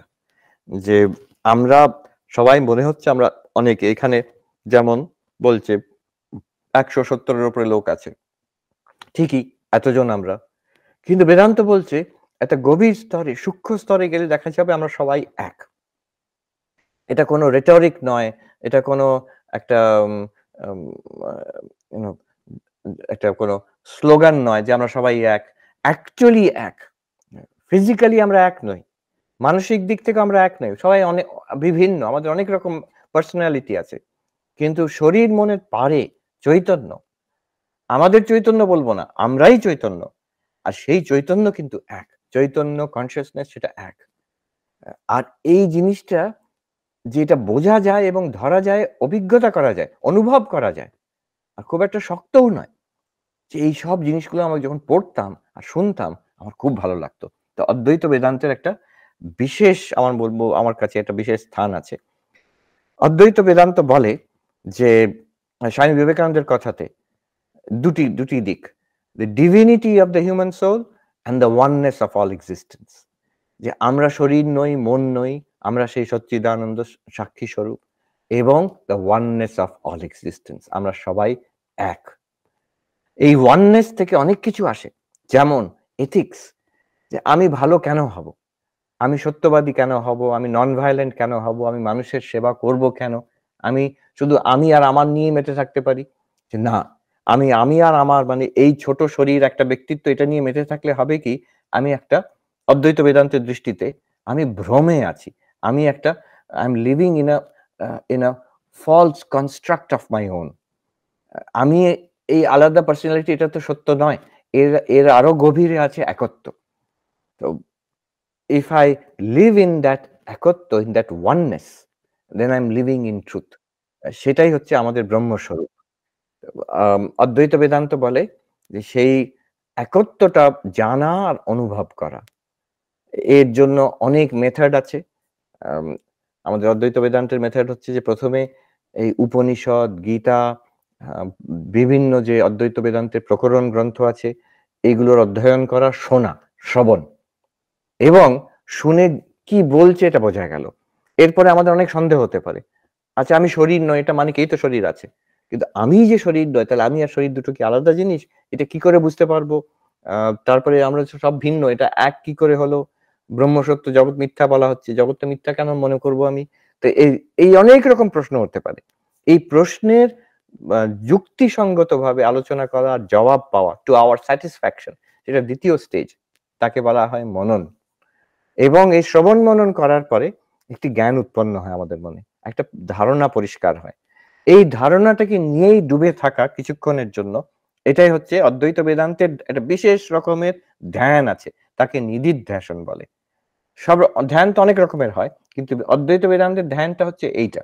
যে শ্রবণ এবং মননের পরে যে জ্ঞানটি আমাদের পরিষ্কার হলো, ধারণাটি পরিষ্কার হলো যে আমি চৈতন্য। এই জগৎটা এই চৈতন্যের মধ্যেই উদ্ভাসিত, প্রকাশিত। তো আমরা এক, সারা বিশ্ব ব্রহ্মাণ্ড এক। তো এইটাকে নিয়ে থাকা কিছুক্ষণ। এটাকে নিদিধ্যাসন বলে। এটা করতে, করতে হবে কি? তখন this shift will happen. বাইরের জগতে কিছু পাল্টাবে না। এই যেমন আছে তেমনই। এই শরীরটাও তেমন থাকবে, আমার জীবনটাও বাইরের থেকে একই রকম থাকবে। ভেতরে কিন্তু আমূল পরিবর্তন হয়ে যাবে। যে আমি নিজেকে ভাবতাম আমি এই মানুষটা, সর্বপ্রিয়ানন্দ। ওই অমুক সময় জন্ম হয়েছিল। আর একটা সময় মারা যাব। আর এই হচ্ছে আমি এইটুকু, এই শরীরটা, এর মধ্যে যা চিন্তা ভাবনা আবেগ আসছে, এটাই হচ্ছে আমার সর্বস্ব, আমার যেটুকু স্মৃতি আছে এই হচ্ছে এই পার্সোনালিটিটাই আমি, এবং বাইরের সবটা হচ্ছে আমার থেকে আলাদা একটা জগৎ। এটা পুরোপুরি পাল্টে যাবে। তখন পরিষ্কার বোঝা যাবে এই সমগ্র বিশ্ব ব্রহ্মাণ্ড, আমি এক চেতন, তার মধ্যে সমগ্র বিশ্ব ব্রহ্মাণ্ড প্রতিভাসিত হচ্ছে, এটা আমার থেকে আলাদা কিছু নয়। স্বপ্নতে যেমন একটা জগৎ দেখি আমরা, ঠিক তেমনই স্বপ্নতে তো স্বপ্নের যে মন যে স্বপ্ন দেখছে তার মধ্যে একটা জগৎ কল্পনা করছে সেটা স্বপ্নতে, ঠিক সেটা উদাহরণ। ঠিক তেমনই এই এখনই এই আমাদের যে চেতন, যার জন্য আমরা দেখতে শুনতে পাচ্ছি, এই চেতন এর মধ্যেই সারা বিশ্ব ব্রহ্মাণ্ড উদ্ভাসিত হচ্ছে। অতএব এই চেতন থেকে আলাদা নয় আমাদের জগৎটা, আর আমি এই দুটো আলাদা নয়। আমি এই জগৎ রূপে নিজেকে দেখছি আমি।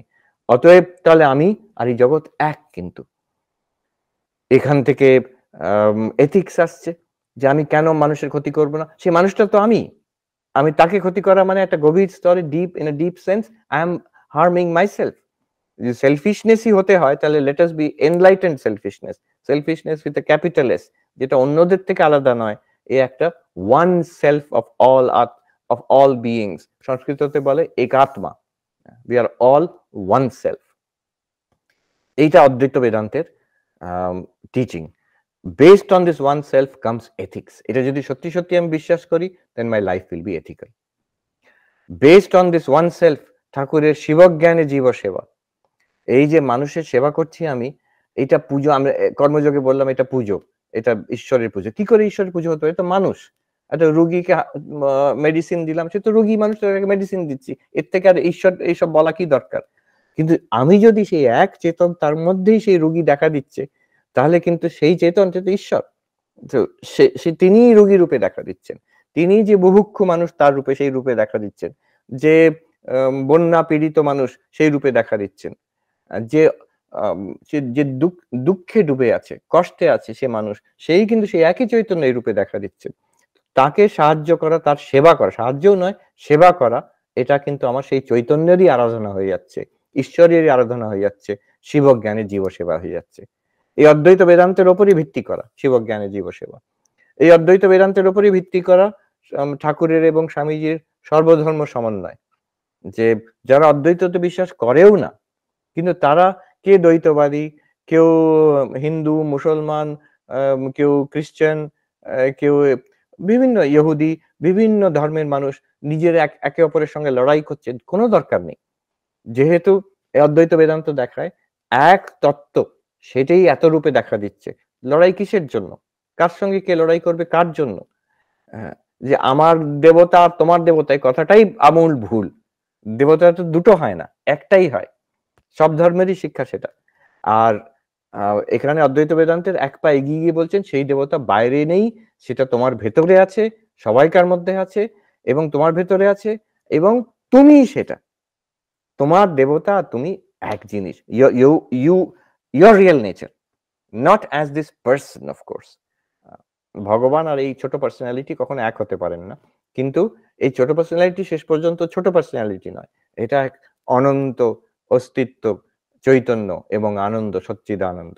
সেইখানে ঈশ্বর আর জীব এক হয়ে যাচ্ছে। এই তো চলতেই পারে, কিন্তু সময় ফুরিয়ে এসেছে। অতএব আমার মনে হয় অনেকের প্রশ্ন উত্তর থাকবে, অনেক প্রশ্ন থাকবে, প্রশ্ন উত্তরে আমরা মনে হয় প্রবেশ করাটা খুব ভালো হবে। প্রশ্ন পরিচালনা কে করবেন? হ্যাঁ মহারাজ, আমরা তাহলে এবার প্রশ্ন উত্তর নেব। রেজ হ্যান্ড অনেকেই করেছেন, আমি এক এক করে যারা রেজ হ্যান্ড করেছেন তাদের এক এক করে বেশ আমি সিরিয়ালি মহারাজ নামটা ডাকছি, তারপরেই আমরা আপনারা নিজেদের এক এক করে যার নাম বলবো তাদের মাইকটা আনমিউট করবেন এবং তারপর আমরা প্রশ্নগুলো নেব। সৌমিতা নায়েক। হ্যাঁ নমস্কার, প্রণাম মহারাজ। প্রণাম, আমি যে সৌমিতা নায়েক কামারপুকুর থেকে বলছি। মহারাজ, আমার হচ্ছে একটা প্রশ্ন, যে আজকের দিনে দাঁড়িয়ে আমরা যেটা দেখতে পাচ্ছি যে ইউথদের মধ্যে একটা দেখা যাচ্ছে যে ভ্যালু সিস্টেমটা খুবই মানে লো, মানে দেখা স্পেশালি কলেজ বা ইউনিভার্সিটি লেভেলে তাদের মধ্যে সমস্ত কিছুই হারিয়ে যাচ্ছে। তো আজকের দিনে দাঁড়িয়ে যদি আমি সাইকোলজি বা পজিটিভ সাইকোলজি বলি, তো ওখান থেকে স্পিরিচুয়ালিটি কিভাবে এটাকে মানে ডেভেলপ করবে যদি একটু বলেন আর কি। You are right, that is true. আমাদের ভ্যালু সিস্টেমে একটা বিরাট পরিবর্তন আসছে, আর তার অনেক দিকটাই কিন্তু অবনতির দিকে, কিছু ভালো দিকও আছে, কিন্তু অনেক দিকটা অবনতির দিকে আসছে। সেটা আমরা একদিকে বলতে পারি পাশ্চাত্যের ইনফ্লুয়েন্স, কিন্তু এখন সেটা গ্লোবালাইজড কালচার হয়ে গেছে। সেটা শুধু যে আমেরিকার থেকে আসছে তা নয়, সব জায়গায়, ইউরোপেও তাই, জাপানেও তাই, আর ইন্ডিয়াতেও তাই। এখন একই রকম ভ্যালু সিস্টেম, একই রকম কালচার দেখবেন। ওই ইন্টারনেটের জন্যই আর বিশেষ করে সবাই একই জিনিস দেখছে, একই গান শুনছে, একই সিনেমা দেখছে, একই জিনিসের একটা নকল করে যাচ্ছে সবাই সারা পৃথিবীতে। তার জন্য এই এফেক্টটা হচ্ছে। এর জবাবে আমি এটুকুই বলবো, when you want to transfer these ideas to somebody, young people, তো সেখানে you have to show it in such a way that যে ওদের এখনই কি লাভ হবে। সো যে জিনিস, যার জন্য আমি প্রথমে আরম্ভ করলাম আমার ছোটবেলাকার অভিজ্ঞতা দিয়ে, যখন মঠে যেতাম এবং বেদান্তের বই পড়তাম, বাড়িতে স্বামীজির বই পড়তাম, আমার ভালো লাগতো, আমার আনন্দ পেতাম, আর এটা একটা জীবনের আদর্শ বলে আমার মনে হতো যে এইভাবে যদি জীবনযাপন করতে পারি খুব ভালো হবে। তাহলে এই ভাবটা, এটা কিন্তু ইয়াং ছেলের মধ্যে সবসময় আছে। One advantage of youth is idealistic. তারা একটি আদর্শ চায়, হয়তো ওপেনলি খুঁজছে না, এখন মেতে আছে তার সোশ্যাল মিডিয়া নিয়ে, মোবাইল নিয়ে, but there is always a desire for a higher life, a better life. অনেক সময় বয়স্কদের, বৃদ্ধদের আর ক্লান্তির জন্য কোনো উৎসাহ থাকে না। The young people are full of enthusiasm. আমি তো দেখি যে কিছুটা স্যাটিসফাইড হয়ে গেলে, বিশেষ করে আমেরিকাতে, এখানে আমি দেখি প্রায় প্রতিদিনই ভারতীয় যারা ইয়াংস্টার্স, ছেলে মেয়েরা, তারা ভালো, রীতিমতো ভালো পড়াশোনা করে এখানে একটা সুযোগ পেয়েছে, এখানে কোথাও একটা ইউনিভার্সিটিতে হয় মাস্টার্স করছে, নাহলে পিএইচডি করছে, নাহলে কোনো বড় কোম্পানিতে চাকরি পেয়ে গেছে, অনেক টাকা রোজগার করছে, ইয়াং পার্সন, আনম্যারিড এখনো। তো তারা এখন, তাদের মনে একটা প্রশ্ন জেগেছে যে আমি তো দেখতে পাচ্ছি যা চেয়েছিলাম মোটামুটি পেয়ে গেছি। দেখুন, যখন চাইছি একটা জিনিস তখন ওই নিয়ে মেতে থাকে মানুষ। আমি আমেরিকায় যাব, কি কোনো বিদেশে যাব, ওখানে পড়াশোনা করব, কিংবা একটা বড় মাল্টিন্যাশনাল কোম্পানিতে চাকরি করব, তো এইটা নিয়ে মেতে থাকে। কিন্তু যখন পেয়ে গেছি, যখন যা চাইছি সবই পেয়ে গেছি, তখন কিন্তু কেমন একটা এমটিনেস মনে হচ্ছে। এই মানে মেটেরিয়াল জগতে যদি চাহিদা থাকে, তার আমি বলি যে দুটোই পরিণতি, একটু নেগেটিভ কথা, দুটোই পরিণতি। একটা হচ্ছে হয় ফ্রাস্ট্রেশন, এই যে যদি না পাই তাহলে ফ্রাস্ট্রেটেড হয়ে যাব, আর যদি পেয়ে যাই তাহলে হয়ে যাবে ডিসঅ্যাপয়েন্টমেন্ট, অতৃপ্তিকরক। এই জগৎটার মধ্যে তৃপ্তি নেই, সবকিছু পেয়ে গেলে তখন ডিসঅ্যাপয়েন্টমেন্ট, আর অনেক কিছু চাই, পেলাম না, ফ্রাস্ট্রেশন। দুটোই তো negative.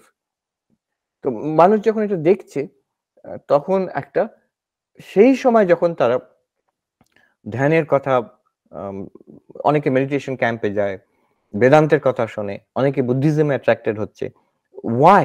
They want a higher philosophy of life, a transcendent philosophy. এই জগতে তো সব দেখলাম, যা ভালো হতে পারতো সব হয়ে গেল, আর একটু এটাই বাড়তে থাকবে একটু। এখন এখানে দুরকম লোক হয়, এক হচ্ছে যে হ্যাঁ এটাই তো ভালো, এটা নিয়েই থাকি, আর এর থেকে বেশি কিছু দেখছি না। তো ওইভাবেই তারা জীবনযাপন করে অনেক বছর, তাদের অনেক বছর কেটে যায়।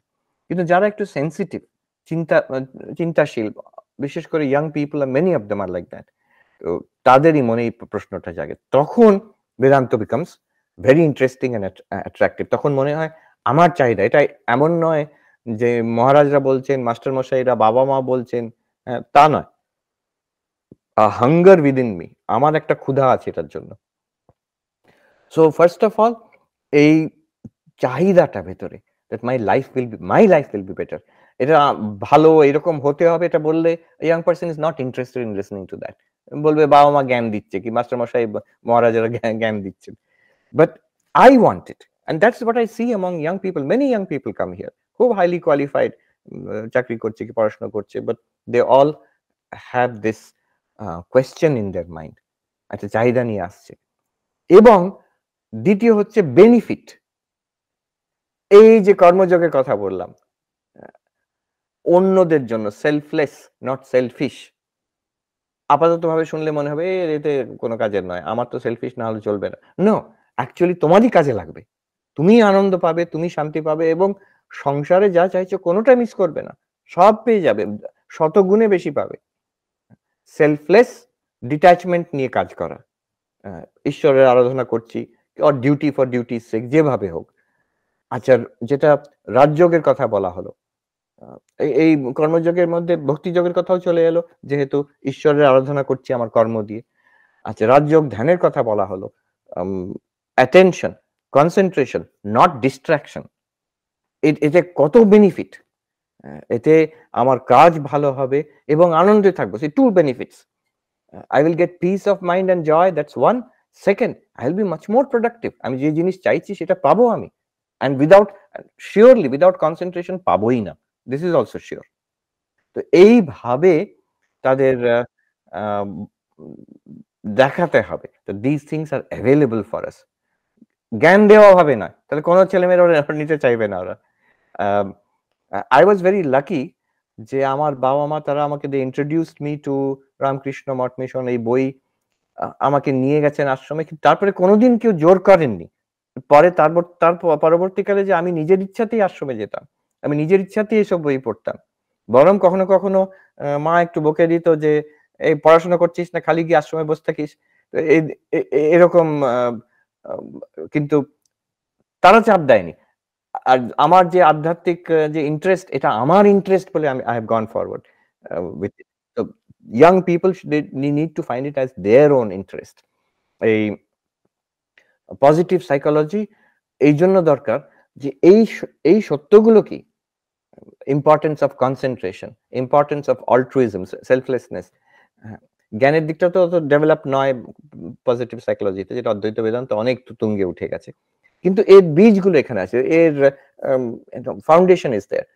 So the language of positive psychology is a rational scientific language which is acceptable to everybody. এখনই এখানে যদি ইন্ডিয়াতে অবস্থা খারাপ বলে বলছেন যুব সমাজের, আমেরিকায় কম নয়। এই রিসেন্টলি আমি শুনলাম মেন্টাল হেলথ প্রবলেম অনেক বেড়ে গেছে, বিশেষ করে কোভিড এর পরে, কিন্তু কোভিড এর আগেও বাড়ছিল। এই যেটা জেন জি বলে, তো তাদের অনেক সমস্যা। একটা স্টাডি দেখাচ্ছে nearly 30% of college university students in USA তাদের কিছু না কিছু মেন্টাল সমস্যা হয়েছে, বিভিন্ন রকমের, কম বেশি কিন্তু হয়েছে, যেটা অ্যামেজিং। 30%, মানে কম কথা 1/3। তো আমি এরকম অনেক দেখেছি।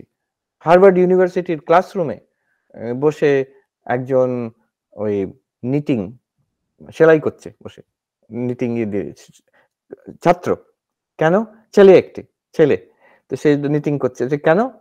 বলছে এটা থেরাপি। তার এত অ্যাংজাইটি হয় সবকিছুতে, তো একটু যে ওই সেলাই করা, ওটা নিটিং কি বলবো বাংলাতে?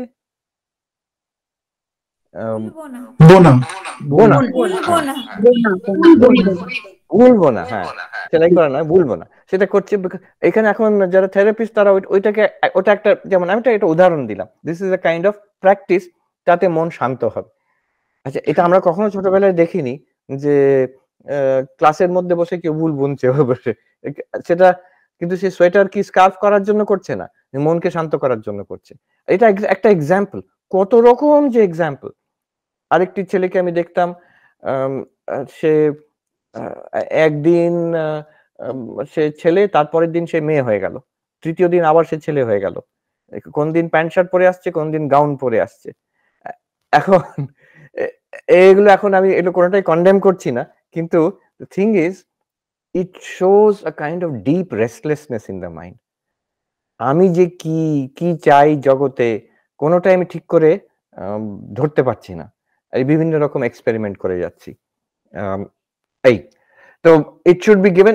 মূল কথা হলো আপনার প্রশ্নের জবাবে, দ্য টিচিংস অফ, আপনি অদ্বৈতই বলুন, ভক্তির দিকটা বলুন, কর্মযোগের দিকটা বলুন, আর ধ্যানের কথা বিশেষ করে এই জিনিসগুলো this has to be put in a positive language. তোমার আনন্দ হবে, তোমার শান্তি হবে, you will get benefit and it has to be put using a modern language. সেখানে যদি কর্মযোগ সে শুনতে না চায়, the benefits of altruism, positive সাইকোলজিতে প্রচুর এর নজির আছে, কাজ হয়েছে। and not just বলা, to engage, give them options, opportunities. এখানে আমেরিকাতে এটা একটা খুব ভালো দিক সোসাইটির, যে there are many, এখানে আমরা যেটাকে এনজিও বলি ইন্ডিয়াতে, এখানে নন প্রফিট বলে, অনেক রকম এরকম অ্যাক্টিভিটি আছে সোসাইটিতে যে মানুষরা নিজে গিয়ে সেবা দেয়। সেটা যে খুব যার অনেক সময় আছে, ধনী লোক তেমন নয়, যে কেউ সাধারণ মানুষ, গরিব মানুষও তারা গিয়ে কোথাও না কোথাও সেবা দেয়। কেউ স্যুপ কিচেনে চালাচ্ছে, মানে যারা হোমলেস মানুষ তাদের খাওয়াচ্ছে, কেউ এখানে পাশে পার্ক আছে, পার্কে গিয়ে পরিষ্কার করছে, সপ্তাহে একদিন গেল পার্ক পরিষ্কার, ভলেন্টিয়ার দিয়ে চলছে সব। তো এই যে when you actually do something, সপ্তাহতে কি দিনে কিছুটা সময় বার করে অন্যদের জন্য দিলাম, then you will see the benefit and peace of it. শুধু তাই না, যেটা আমার কাজ, অফিসের কাজ, স্কুলের কাজ, সেটাকেও মনে মনে আমি করছি যে এটা ঠাকুর তোমার পুজো করছি, হ্যাঁ, তো এটা মা তোমার পুজো করছি, এইভাবে করছি, so I get the benefit of it. So এই অনেক ধন্যবাদ মহারাজ। আপনার আজকের বক্তৃতাও মানে খুব, মানে আমি মুখিয়েছিলাম যে কবে শুনবো। আমি ইউটিউবে দেখি, কিন্তু কখনো এরকম ভাবে শোনার সুযোগ পাইনি বা কোনো কিছু প্রশ্নও করার সুযোগ পাইনি। অনেক অনেক অনেক ধন্যবাদ এই আশ্রমকে। নেক্সট, হ্যাঁ, এবারে আমরা নীলাঞ্জনা মুখার্জি। মহারাজ আমার প্রণাম নেবেন। আমি নীলাঞ্জনা, আমি রাজারহাট কলকাতা থেকে বলছি। আমি রেগুলার আপনাকে ইউটিউবে ফলো করি মহারাজ, খুবই ভালো লাগে আপনার বক্তৃতা শুনতে। আমার প্রশ্নটা একটু বোকা বোকা হলেও মহারাজ আমার জিজ্ঞেস করার ইচ্ছা রয়েছে। মহারাজ, আমরা বেদান্ত পড়ি বা দৃগ্দৃশ্য বিবেক পড়ি বা উপনিষদ পড়ি, আমার একটি আইডেন্টিটি আছে, আমি নীলাঞ্জনা। আপনি আমাদেরকে আজকে বললেন বা অনেক বইতেও আমরা পড়ি যে আমরা সর্বব্যাপী চৈতন্য বা ব্রহ্ম, কিন্তু এটা মহারাজ জানার পরে, পড়ার পরে, বোঝার পরেও কোনো ডিফারেন্স তো লাইফে ফিল হচ্ছে না। তাহলে কি আমার স্পিরিচুয়াল লাইফে কোনো প্রগ্রেস হচ্ছে না? তাহলে আমার কি করা উচিত? আমার নামটা রাইট না, আই গেট দ্য কোয়েশ্চেন। দুটো জিনিস, ফার্স্ট হচ্ছে দ্য কোর ইনসাইট ইনটু অদ্বৈত বেদান্ত। ফার্স্ট যে ইনসাইট ইনটু অদ্বৈত বেদান্ত, সেটা কি করে হবে? Second, surrounding practices. তো প্রথমে কোর ইনসাইট ইনটু অদ্বৈত বেদান্ত। একটা উদাহরণ নেওয়া যাক, যে আপনি বললেন দৃগ্দৃশ্য বিবেক পড়লাম, আপনি এই কথাটাও বললেন যে বুঝলাম, কিন্তু আমার জীবনে কোনো পরিবর্তন আসছে না। জীবনে পরিবর্তন মানে আমার চিন্তা ভাবনাতে পরিবর্তন হওয়া দরকার, আর এবং আমার ব্যবহারে পরিবর্তন, এবং the way I feel in life. তো এই জিনিস, these things should change. In fact, it is expected it will change. যদি হচ্ছে না, তার মানে কিন্তু আমার এখনো ঠিক ঠিক বোঝা হয়নি। এই যে দৃগ্দৃশ্য বিবেক পড়লাম, এতে কি, what is expected? First of all, my understanding will change. Understanding about what? About myself. আমি যদি এখন যদি আন্ডারস্ট্যান্ডিং ঠিক ঠিক চেঞ্জ করা হয়, তখন আমি কি বুঝবো? যে আমি আগে নিজেকে এই মানুষটি নীলাঞ্জনা বলে মনে করতাম, এই শরীরটা, এই মন, এই পার্সোনালিটি, এই তার ইতিহাস, that's it, nothing more than this. এবার হচ্ছে কি, আমি দৃগ্দৃশ্য বিবেক এই অ্যানালিসিসটা করার পরে I am beginning to understand that I am consciousness or awareness. Our Nilanjana personality is imposed on this awareness. এই awareness plus এই মন, এই memories, এই personality আর এই শরীর, এটাকে নিয়ে, সবটাকে নিয়ে আমি নীলাঞ্জনা বলছি। But I step back from the Nilanjana personality into the witness consciousness. আমি যে চেতন, যে awareness, এটাই আসলে আমি। দৃগ্দৃশ্য বিবেকের যেটা প্রথম শ্লোক, যে রূপম দৃশ্যম লোচনম দৃক, ওটা করে কি, বাইরের জগৎ থেকে it takes our attention to the eyes, from the eyes to the mind, from the mind to the witness consciousness. আগে আমি বলতাম হ্যাঁ চৈতন্য আছে, কিন্তু আমি হচ্ছি এই শরীরটা, এই মনটা এবং চৈতন্য সব মিশিয়ে একটা খিচুড়ি। কিন্তু এখন আমি বলছি আমি চৈতন্য, আমি চেতন, আমি কনসিয়াসনেস, আই এম অ্যাওয়ারনেস, আমি দ্রষ্টা, and I am functioning through this mind and body. এবার তাতে কি লাভ হবে? ওই লাভটাকেও কিন্তু চুপচাপ বসে একটু ভাবতে হবে কি লাভ হলো এটাতে। এতে লাভ এই হলো, আমি যদি শুধু এই শরীর মনটা হই, এই শরীরে একটা ছুঁচ ফুটলো আমার কষ্ট, এই শরীরে একটু রোগ হলো আমার ভয়, আমার কষ্ট, আমার জ্বালাতন। এবার যদি আমি এইটা দ্রষ্টা হই, এই শরীরই আছে, ওই ছুঁচ ফুটলো কিংবা রোগ হলো, ওই কষ্টটাই হচ্ছে, সবটাকে আমি দেখছি, but now my reaction will be, ও ছুঁচ তো আমাতে, আমি তো চেতন, আমাকে তো আর ছুঁচ ফোটায়নি, ছুঁচ ফুটিয়েছে শরীরে, সেটা দ্রষ্টা আমি। কষ্টটাও বোধ হলো, বোধটাও আমার, আমি চৈতন্য আমার মধ্যে প্রতিভাসিত হলো। হ্যাঁ, তো অতএব একটা হয় কি, একটা gap, one gap opens up between you and the rest of the body mind complex. You are consciousness আর body mind complex এর মধ্যে একটা গ্যাপ, এটা সাইকোলজিক্যাল লেভেলে।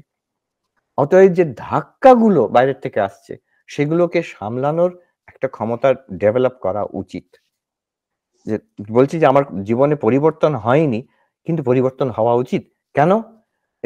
আগে একজনকে একটা কটু কথা বলে দিল, আমার সঙ্গে সঙ্গে মনে খুব খারাপ লেগে গেল, রিয়াকশনও হলো, হয়তো আমিও কিছু বললাম কিংবা আমি চেপে গেলাম, কিন্তু ভেতরের মধ্যে কষ্ট চলছে। এখন কি হওয়া উচিত? আমি চৈতন্য, সে ওই কথাটা বলল, সেটা কান দিয়ে মনের মধ্যে ঢুকলো, মনের মধ্যে একটা প্রতিক্রিয়া হলো, সবটা আমি দৃশ্যরূপে দেখছি, আমি দ্রষ্টা এটার। সে বলেছে কাকে? সে বলেছে এই পার্সোনালিটি, নীলাঞ্জনা পার্সোনালিটিকে সে হয়তো একটা খারাপ কথা বলেছে, কটু কথা বলেছে। আমি তো এই নীলাঞ্জনা পার্সোনালিটি নই, I am quite clear about it. শুধু তাই নয়, ও আর আমি কিন্তু এক। তার মনের গোলমালের জন্য সে ওই রকম, সেইখানে সেই চৈতন্যটা ওই মনের মাধ্যম দিয়ে সে একটা খারাপ কাজ করলো কি কথা বললো, but I am one with that. আমার গভীরে তার বিরুদ্ধে কোনো রাগ কি হিংসা কিংবা কোনো একটা ভায়োলেন্ট রিয়াকশন হবে না। তাকে শুধরাতে পারি আমি, যদি আমার সুযোগ হয় তাকে বকতে পারি কিংবা তাকে, আমার মনে শান্তিটা থাকবে।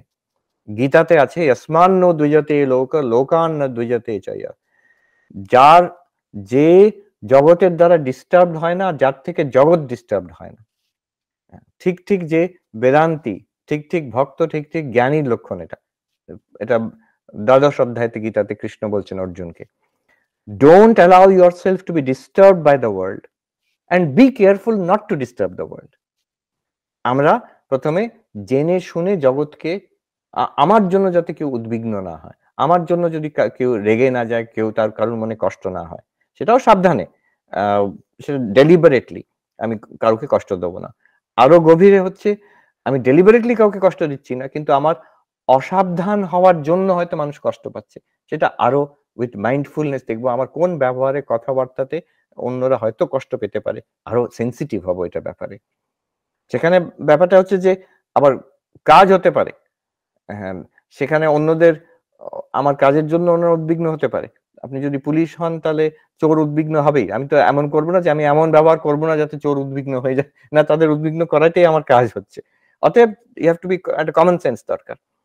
উল্টোটা হচ্ছে যে জগৎ যাই করুক, মানুষ যাই করুক, আমি আমার মনের উপরে লক্ষ্য রাখবো যাতে সেটা উদ্বিগ্ন না হয়। To maintain it, it's a difficult task, and it is possible only when you are not this Niranjana body mind. You are the witness consciousness. তখনই সম্ভব হবে যে আমি এই পার্সোনালিটির মাধ্যম দিয়ে তো কাজ করছি, এইটাকে শান্ত রাখা। আমি যদি এইটাই হই, তাহলে এটার উপর যত ঘাত প্রতিঘাত আসবে আমার কিন্তু রিয়াকশন হবে, there is no doubt about it. It's very difficult to control. তখন মনের জোরে একবার কন্ট্রোল করলে দুবার আমার মেজাজ খারাপ হয়ে যাবে। কিন্তু যদি আমি দ্রষ্টা বলে নিজেকে ভাবি, শুধু ভাবি নয়, বুঝেছি, এটা বোঝা দরকার, নোটিস করা দরকার। Just as this body is noticeable, চোখ বন্ধ করলে, ভেতরে ইন্ট্রোস্পেক্ট করলে মন, আমার ইমোশনস, দে আর নোটিসেবল, খুব পরিষ্কার বুঝতে পারছি। অতএব যেটা বুঝছে এই মনকে এবং শরীরকে, সেটা তো নিশ্চয়ই আছে, সেই চৈতন্য কিন্তু শরীরও নয়, মনও নয়। অতএব শরীর মনের যে রিয়াকশন গুলো হয় সেটা ওটাতে নেই, এটা বুঝতে হবে। So this is called the Vedantic insight. এটাকে এইভাবে দেখতে হবে যে এটা কিন্তু শুধু বোঝার ব্যাপার, it's a fact. It's a fact.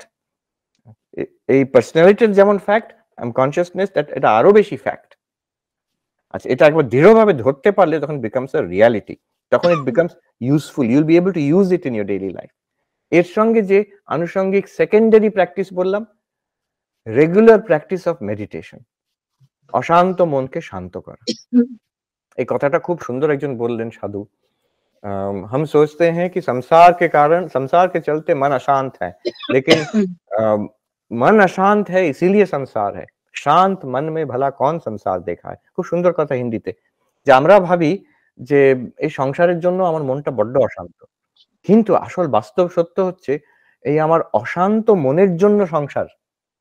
তার প্রুফ দিচ্ছেন তিনি। প্রুফটা হচ্ছে শান্ত মন মে ভলা সংসার কন দেখা হয়। শান্ত মনে, ধ্যানস্থ মনে সংসার কন দেখা, মানে সংসার আছে, সবাই আছে, সব কাজই আছে, কিন্তু সেটা আগে যেমন উদ্বিগ্ন করছিল সেটা করবে না। আমার মন কিন্তু প্রশান্ত আছে। তখন এই জগৎ আর জগতের মানুষ, কাজকর্ম, এটা আমার উপরে ওরকম দাগ ফেলতে পারবে না, চাপ সৃষ্টি করতে পারবে না। তাহলে শান্ত মনে সংসার নেই। Regular meditation. দ্বিতীয় হচ্ছে রেগুলার একটু ভক্তি ভাব, যেখানে আপনার ভক্তি আছে, সেটা কৃষ্ণ হতে পারে, রামকৃষ্ণ হতে পারে, মা কালীতে হতে পারে, যেখানে আপনার ভক্তি ভাব আছে, একটা সারেন্ডার, যে প্রভু, কি আমার মা, তুমি এইরকম জগৎ সৃষ্টি করেছো, আমাকে এখানে রেখেছো, আমি খুব খুশি, তোমাকে নিয়ে আমি খুশি এই এই এই জীবনে। হ্যাঁ, তো এই যে ভক্তির ভাব, এই সমর্পণের ভাব, এইটা ভক্তির থেকে আসে। This will also help you. এবং কর্মযোগ, যে তৃতীয়টা, সেলফলেসনেস, আমি আর আমার নিয়ে আমি বেশি মেতে থাকবো না। ও ঠিক আছে, এতদিন কেটে গেছে, বাকি দিনগুলো কেটে যাবে, ইটস নট ইম্পর্টেন্ট। আমি অন্যদের জন্য ভাববো, তাদের মঙ্গল কামনা করব, তাদের সেবা করব, তাতেই আমার আনন্দ। তো এই দুটো জিনিস, the Vedantic insight number 1, surrounded by this 3 practices, daily meditation, অশান্ত মনকে শান্ত করা, দ্বিতীয় ঈশ্বরকে সমর্পণ করা সবকিছু, আমার দুঃখ কষ্টগুলো, তৃতীয় আমি আমার নিজের দুঃখ কষ্ট নিয়ে বেশি ভাবতে চাই না, আমি অন্যদের জন্য, ফ্যামিলিতে হোক, কমিউনিটিতে হোক, অনেক লোক তাদের সেবার দরকার, সহানুভূতির দরকার, আমি তাদের নিয়ে বরং ভাববো। এই যে একটি ঘটনা আছে, স্বামীজি ইন্ডিয়াতে, ছেলে স্বামীজির কাছে এসে, যুবক বলছে, স্বামীজি আমি কিন্তু ধ্যান করার চেষ্টা করি, আমি দরজা জানলা বন্ধ করে আমি ধ্যান করি, কিন্তু আমার মনে কোনো শান্তি নেই। তো স্বামীজি বলছেন, তুমি দরজা জানলা খুলে দাও, তুমি বেরিয়ে এসো ঘর থেকে, দেখো এখানে ওই ক্ষুধার্ত মানুষটা আছে, তাকে খাওয়াও, যেখানে অসুস্থ মানুষটা আছে তার সেবা করো, শুশ্রূষা করো, তখন দেখবে শান্তি পাবে। হ্যাঁ, so selflessness gives a lot of peace. Yes. মহারাজ, আপনাকে অন্তরের ধন্যবাদ, আমার প্রণাম জানাই। ঠাকুরের কাছে প্রার্থনা করবো অবশ্যই একদিন যেন আপনার সঙ্গে আমার সামনাসামনি দেখা হয়। এরপরে আমরা সপ্তক দাস, আপনি আনমিউট করুন। হ্যাঁ মহারাজ, শোনা যাচ্ছে? হ্যাঁ শোনা যাচ্ছে। হ্যাঁ মহারাজ, প্রথমে প্রণাম নেবেন। আমার অ্যাকচুয়ালি একটা প্রশ্ন আছে রিলেটেড টু আর্টিফিশিয়াল ইন্টেলিজেন্স। তো আপনি বিগত অনেক লেকচারে কনসাসনেস কথাটা খুবই জোর দিয়েছেন আর কি। তো আমার প্রশ্নটা হলো, what is consciousness in neuroscience and অদ্বৈত Vedanta? So how they are similar or different? And secondly it is related to this, so what is different between mind and intellect?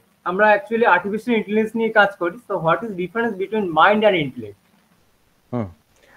দুটো প্রশ্ন, খুব ভালো প্রশ্ন। আমি প্রথমে দ্বিতীয়টা আনসার দিচ্ছি, বেদান্তের দিক থেকে কি সাংখ্যের দিক থেকে।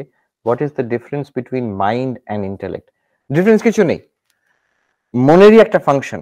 বেদান্ত তো এইভাবে দেখা হয় যে আমাদের যেটাকে মন বলি, একটা সাধারণ টার্ম মন, এটাকে আরো অ্যানালাইজ করা হয়, এটাকে বলা হয় অন্তঃকরণ।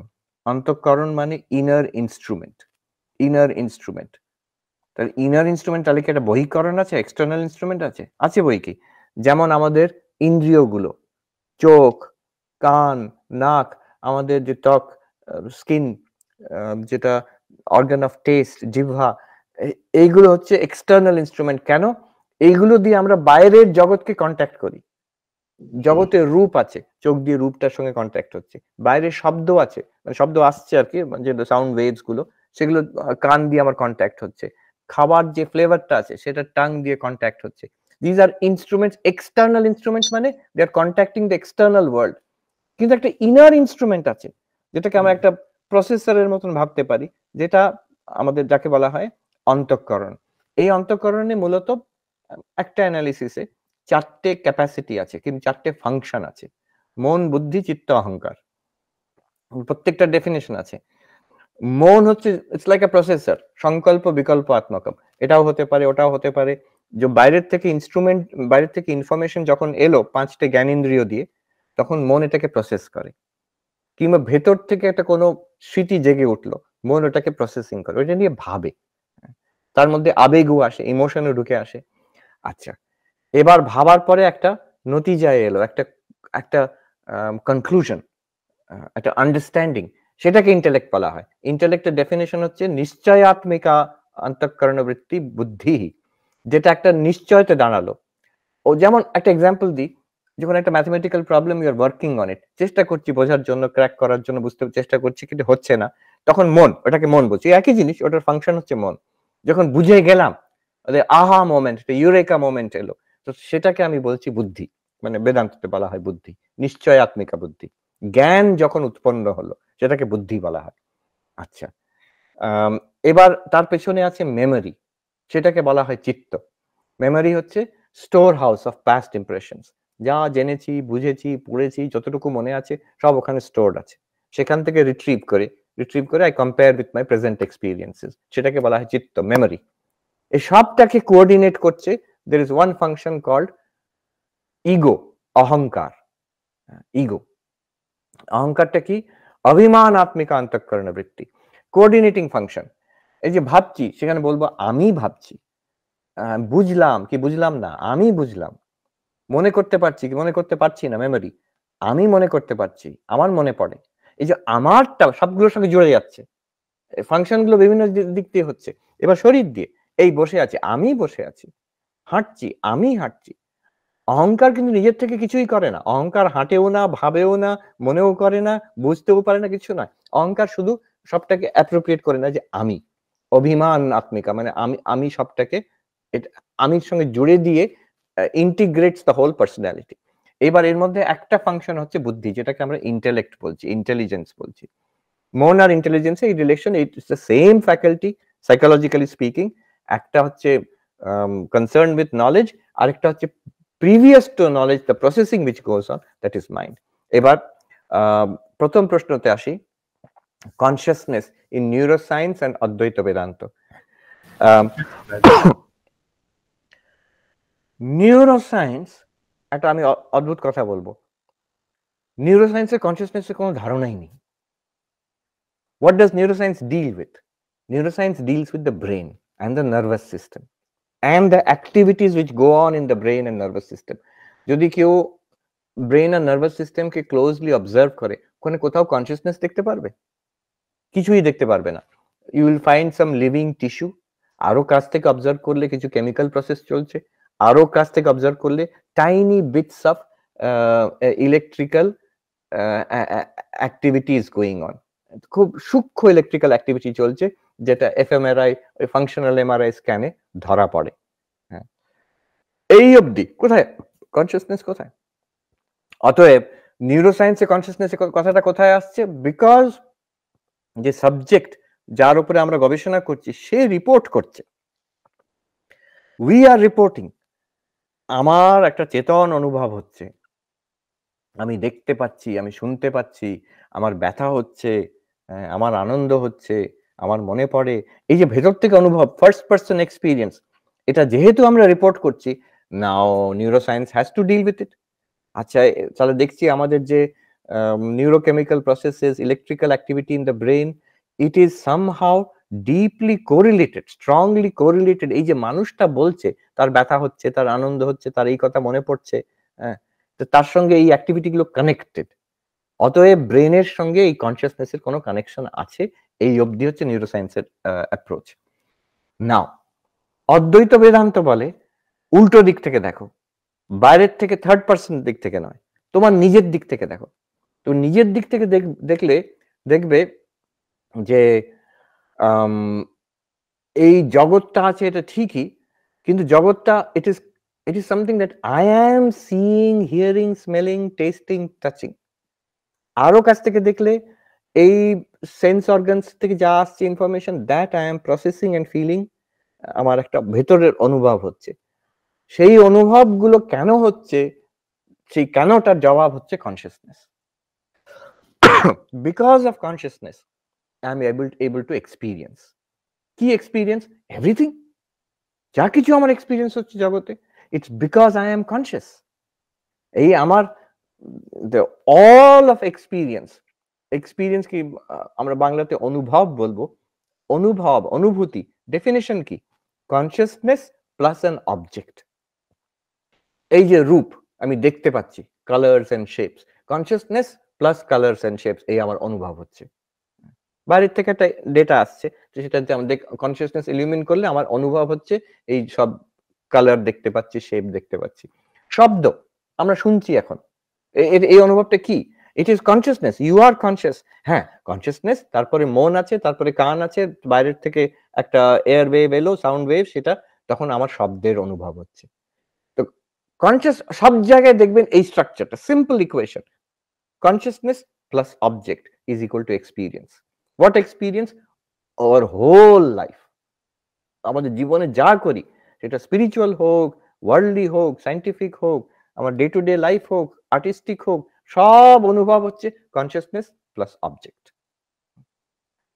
আমরা কি, অদ্বৈত বেদান্ত বলছে আমরা সাধারণত কনসিয়াসনেসই, কিন্তু মন আর শরীর এইগুলোর সঙ্গে জড়িয়ে বডি মাইন্ড কনসিয়াসনেস হয়ে একটা পুটলি, একটা খিচুড়ি হয়ে আমরা নিজেকে ভাবি। সেটা বেদান্ত কি করে, সেখানে এসে বিচার করে, অ্যানালিসিস করে দেখায় যে আপনি এই খিচুড়িটা নন, আপনি এই মিক্সচারটা নন।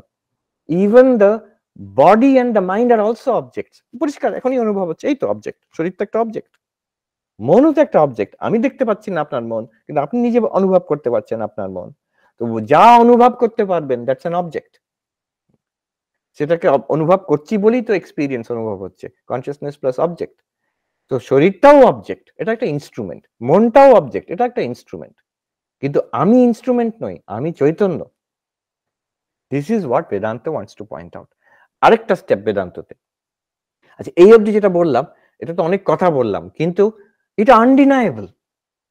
কেউ আজ অব্দি এটাকে অস্বীকার করতে পারেনি। আমি আছি, এটা কে অস্বীকার করতে পারে? জন্তু জানোয়ারের একটা অনুভব, তারা হয়তো মুখে বলতে পারবে না আমি আছি, কিন্তু তাদের অনুভব আছে আমি একজন, এগুলো সবগুলোর থেকে আলাদা, আদার দেন দি এনভায়রনমেন্ট, আমি একটা ইন্ডিপেন্ডেন্ট এন্টিটি। আমার অস্তিত্বের বিষয় সবাইকার আনকন্ট্রোভার্সিয়ালি আর incontrovertibly we are sure that we exist. এই এক্সিস্টেন্সটাই চৈতন্য, এটা বেদান্ত পয়েন্ট আউট করছে। এটাও কিছু ডিফিকাল্ট নয় টু আন্ডারস্ট্যান্ড। এর পরেরটা একটা বিরাট স্টেপ।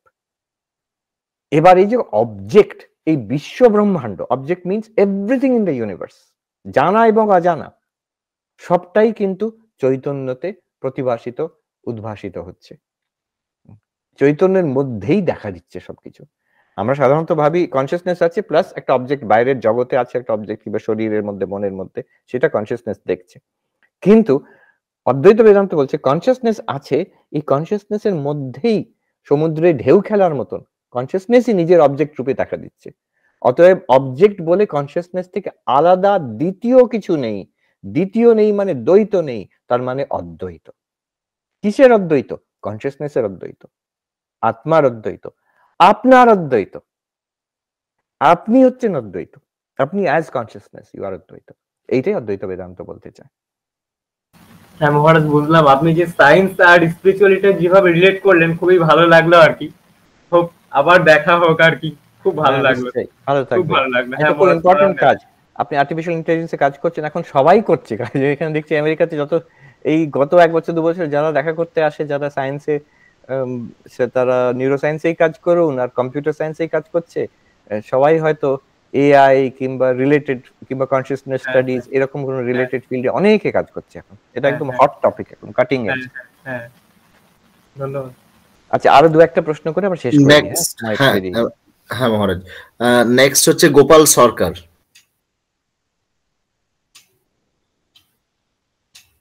উনি যদি, হ্যাঁ নমস্কার। আমার কথা শোনা যাচ্ছে? হ্যাঁ, শুনতে পাচ্ছি। হ্যাঁ হ্যাঁ মহারাজ, আমার একটা প্রশ্ন হচ্ছে যে আপনি যে বললেন ওয়ার্ক উইথ ডিটাচমেন্ট, তো এই ডিটাচমেন্ট নিয়ে যে কোনো কাজ করতে গেলে দেখা যাচ্ছে যে যে ধরনের মানে আউটকাম গুলো আসছে, ধরুন অর্থ আসছে, প্রতিপত্তি, যশ আসছে, তার সাথে আবার অ্যাটাচমেন্ট হয়ে যাচ্ছে। আবার এই অ্যাটাচমেন্টটা কাজের থেকে যে ডিটাচমেন্টটা সেটার মধ্যে ব্যাঘাত করছে। তো সেই সম্বন্ধে একটু শুনতে চাচ্ছি। আর হচ্ছে মহারাজ, আপনি আর একটা কথা বললেন যে আমরা এখানে কিছুটা স্পিরিচুয়ালি কানেক্টের জন্য আজকে এইখানে আছি। তো আজকের এই আলোচনার পরে এবং এমনিতেও আমাদের থেকে মানে আমাদের জন্য আপনার কি মেসেজ, যে আমরা সমাজে কি ধরনের বা কি বেদান্ত বা আজকের এই টপিকটা নিয়ে কি ধরনের কথা বলবো, বা বিশেষ করে যুব সম্প্রদায়ের সাথে কিভাবে ইন্টারাক্ট করবো, একটু যদি আলোকপাত করেন। হ্যাঁ হ্যাঁ, আমি দ্বিতীয়টার থেকে আরম্ভ করছি। আমি এক কথায় বলতে গেলে বলবো রিড বিবেকানন্দ। আমরা নিজে আগে জানতে হবে। যেমন ওই অথর জেডি স্যালিঞ্জার বললেন যে আমেরিকান ইউথ ওদের উচিত এই কর্মযোগ রাজযোগ পকেটে নিয়ে ঘোরা। তো কর্মযোগটা তো পকেটে নিয়ে ঘোরা খুব সোজা, ওই ছোট্ট বই, সেটা পড়া দরকার। যেমন আর কি সুন্দর সুন্দর কাজ হয়। আমার সামনেই একটি ডায়েরি আছে, একজন তৈরি করেছেন, শ্রীনিবাস ভেঙ্কটরাম, বম্বে থেকে। তিনি করেছেন কি, ডায়েরিতে এই সব জায়গায় কর্ম নিয়ে একটা আমাদের যে কাজ নিয়ে এক একটা করে কোটেশন স্বামী বিবেকানন্দ থেকে দিয়েছেন। আর পুরো ডায়েরিটার নাম হচ্ছে ইভলভ থ্রু ওয়ার্ক। তোমার নিজের কাজটাই সাধনা হয়ে যাবে। যেমন একটা করে কথা বলি, কি মানে অদ্ভুত কথা, চুপ করে বসে ভাবার দরকার আর এবং কাজে লাগানোর দরকার। যেমন উনি বলছেন, স্বামীজির কথা বলছেন, our duty to others means helping others, doing good to the world. এই যে আমরা ভাবি না সারাক্ষণ, এই সব তো ভালো কথা, কিন্তু আমার তো অনেক ডিউটি আছে জগতে, অনেক দায়িত্ব আছে। স্বামীজি বলছেন তোমার কোনো দায়িত্ব নেই। বমশেল, একটা যেন বোমা মারার মতন বলছেন, তোমার কোনো দায়িত্ব নেই, সব দায়িত্ব ঈশ্বরের দায়িত্ব। এবার তোমার দায়িত্ব হচ্ছে our duty is to help others. আচ্ছা, doing good to the world, সেটা হতে পারে আমি আরম্ভ করতে পারি ফ্যামিলি দিয়ে, আমি আরম্ভ করতে পারি আমার আশেপাশে লোক দিয়ে, বাট আমাকে এটা ক্লিয়ারলি ধরতে হবে that I am here to do good to others, তাদের জন্য, আমার জন্য নয়। আমরা এগুলো যদি বিচার না করি, শেষ পর্যন্ত কোথাও একটা স্বার্থপরতা চলে আসে চট করে। সো এই দেখুন, একটা সুন্দর জিনিস, স্বামীজির বই পড়ে ঘেঁটে কিভাবে শুধু কর্মের দিকগুলো এখান থেকে বার করে করে নিয়ে এসছেন। যেমন আমরা ভাবি আচ্ছা এক্ষুনি কি করবো, স্বামীজির কি প্র্যাকটিক্যাল কথা, এক্ষুনি কি করবে, এই যে নেক্সট দায়িত্ব তোমার সামনে যেটা আছে, এই পরে একটা কিছু, সবাই একটা কিছু না কিছু করবে একটা, তো এইটাকে তুমি সাধনা করে দাও। যে কেউ রান্না করতে যাচ্ছে, আচ্ছা এটা আমি যেমন আশ্রমে মন্দিরে ভোগ রান্না করি ওইভাবে করছি মনে মনে, আমি ঈশ্বরকে খাওয়াবো এইভাবে। আমি একটা কলেজের অ্যাসাইনমেন্ট নিয়ে বসবো, এটা শ্রী ভগবান আমাকে এই জায়গায় রেখেছেন, এটাই আমার কুরুক্ষেত্র, এই আমার পুজো, এইটা দিয়ে আমি ঠাকুরের পুজো করবো। দেখুন স্বামীজি বলছেন যে এই নেক্সট তোমার যে দায়িত্বটা, এমন নয় যে বাহ খুব ভালো কথা শুনলাম, পরে বেলুর মঠে বসে গিয়ে ধ্যান করবো একদিন, কোন দিন যাবো, ও কোনোদিন হবে না। কিন্তু বলছেন, স্বামীজি বলছেন এই তোমার সামনে the next duty which is in front of you, সেটাকে সাধনা করে ফেলো। হ্যাঁ, সো দিস ইজ ইট। এখন যে প্রথম প্রশ্নটা উনি করলেন যে নিঃস্বার্থভাবে করছি, তাতে কোনো এফেক্ট হয়? অনেক সময় নিঃস্বার্থভাবে যদি অনেকের জন্য কাজ করা যায়, সঙ্গে সঙ্গে সাকসেস হয়। এটা একটা ইন্টারেস্টিং থিং যে জ্ঞানযোগ, রাজযোগ, ভক্তিযোগ, তাতে সাকসেস হওয়া একটু সময় সাপেক্ষ, ওগুলো বেশ স্ট্রাগল। কিন্তু কর্মযোগের একটা ব্যাপার হচ্ছে যে যেহেতু আপনি অন্যদের জন্য করছেন, সঙ্গে সঙ্গে আপনি প্রশংসা পাবেন, টাকা পয়সা এসে যাবে, তারপরে লোকজন জড়িয়ে যাবে, আপনার আশেপাশে জড়ো হবে সাহায্য করার জন্য, কাজে হাত দেওয়ার জন্য। মানুষ পছন্দ করে যে একজন লোক অন্যদের জন্য করছে। আমি এটা অনেকবার দেখেছি। কোথা থেকে কোথায় একটা ছোট কাজ আরম্ভ করলো, 10 গুণ, 100 গুণ, 1000 গুণ বেড়ে গেল কয়েক বছরের মধ্যে। এটা কর্মযোগের একটা বিশেষ দিক, একটা ট্রেমেন্ডাস পাওয়ার কামস। এখন এখানে জড়িয়ে যাওয়ার আবার সমস্যা থাকে, তখন হয়ে যায় কি এইটাই তাহলে আমার অ্যাচিভমেন্ট। এবার আমি যে ঈশ্বরের পুজোর জন্য করছিলাম, আমার আধ্যাত্মিক উন্নতির জন্য করছিলাম, সেটা হয়তো ব্যাকগ্রাউন্ডে চলে গেল। এবার আমাকে ওই অ্যাওয়ার্ডটা পেতে হবে, এবার আমার আমার যে কাজ করছি তার নিয়ে ক্রেডিটটা পেতে হবে, এইগুলো তখন আরো বেশি টাকা তুলবো, আরো বেশি বিল্ডিং করব, এই নিয়ে মেতে যায়। তো সেগুলো তখন এটা তো সাধনের বিঘ্ন।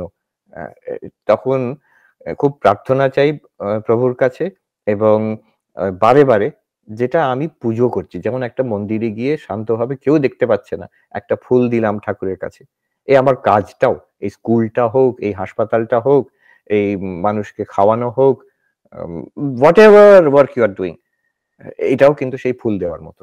এটা বারে বারে করতে হবে, যতই বড় কাজ হোক কি ছোট কাজ হোক। বড় ছোট আমাদের চোখে, ঈশ্বরের চোখে তাকে আর কি বড় কাজ আমরা দেখাবো।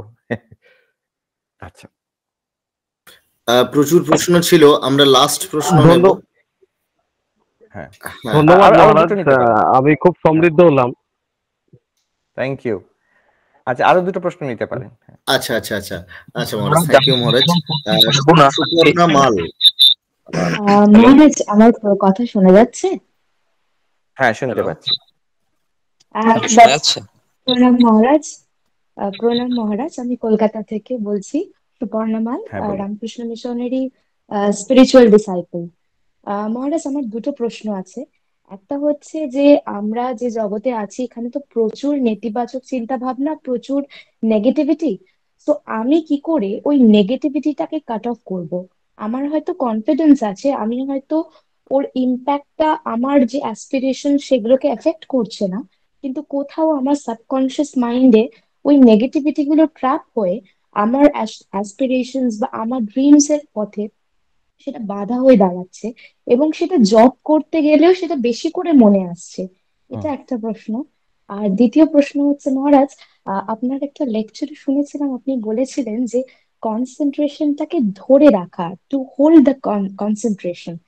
তো আমার একটা প্রবলেম হচ্ছে, আমি 1 ঘন্টার বেশি কনসেন্ট্রেশন ধরে রাখতে পারি না। তো সেটাকে আমি কি করে বাড়াবো যাতে আমি যেটা পড়ছি সেটা সবটা মনে থাকে? আচ্ছা, দুটো জিনিস। একটা নেগেটিভিটি, এটা যেটা আগের গোপাল বাবু যে প্রশ্ন করেছিলেন সেটার সঙ্গে কানেক্টেড আছে। উনি প্রশ্ন করেছিলেন যে যুব সমাজের কাছে কিভাবে কথাগুলোকে আমরা রাখবো, নেগেটিভিটি, অ্যাভয়েড নেগেটিভিটি। স্বামীজিকে দেখুন, এই এতগুলো কমপ্লিট ওয়ার্কস, এত কথা, তিনি কিন্তু continuously he is positive. Rabi Thakur বলেছিলেন স্বামীজির বিষয় যে read Vivekananda, in him everything is positive, nothing negative. নেতিবাচক কথা সাহায্য করে না।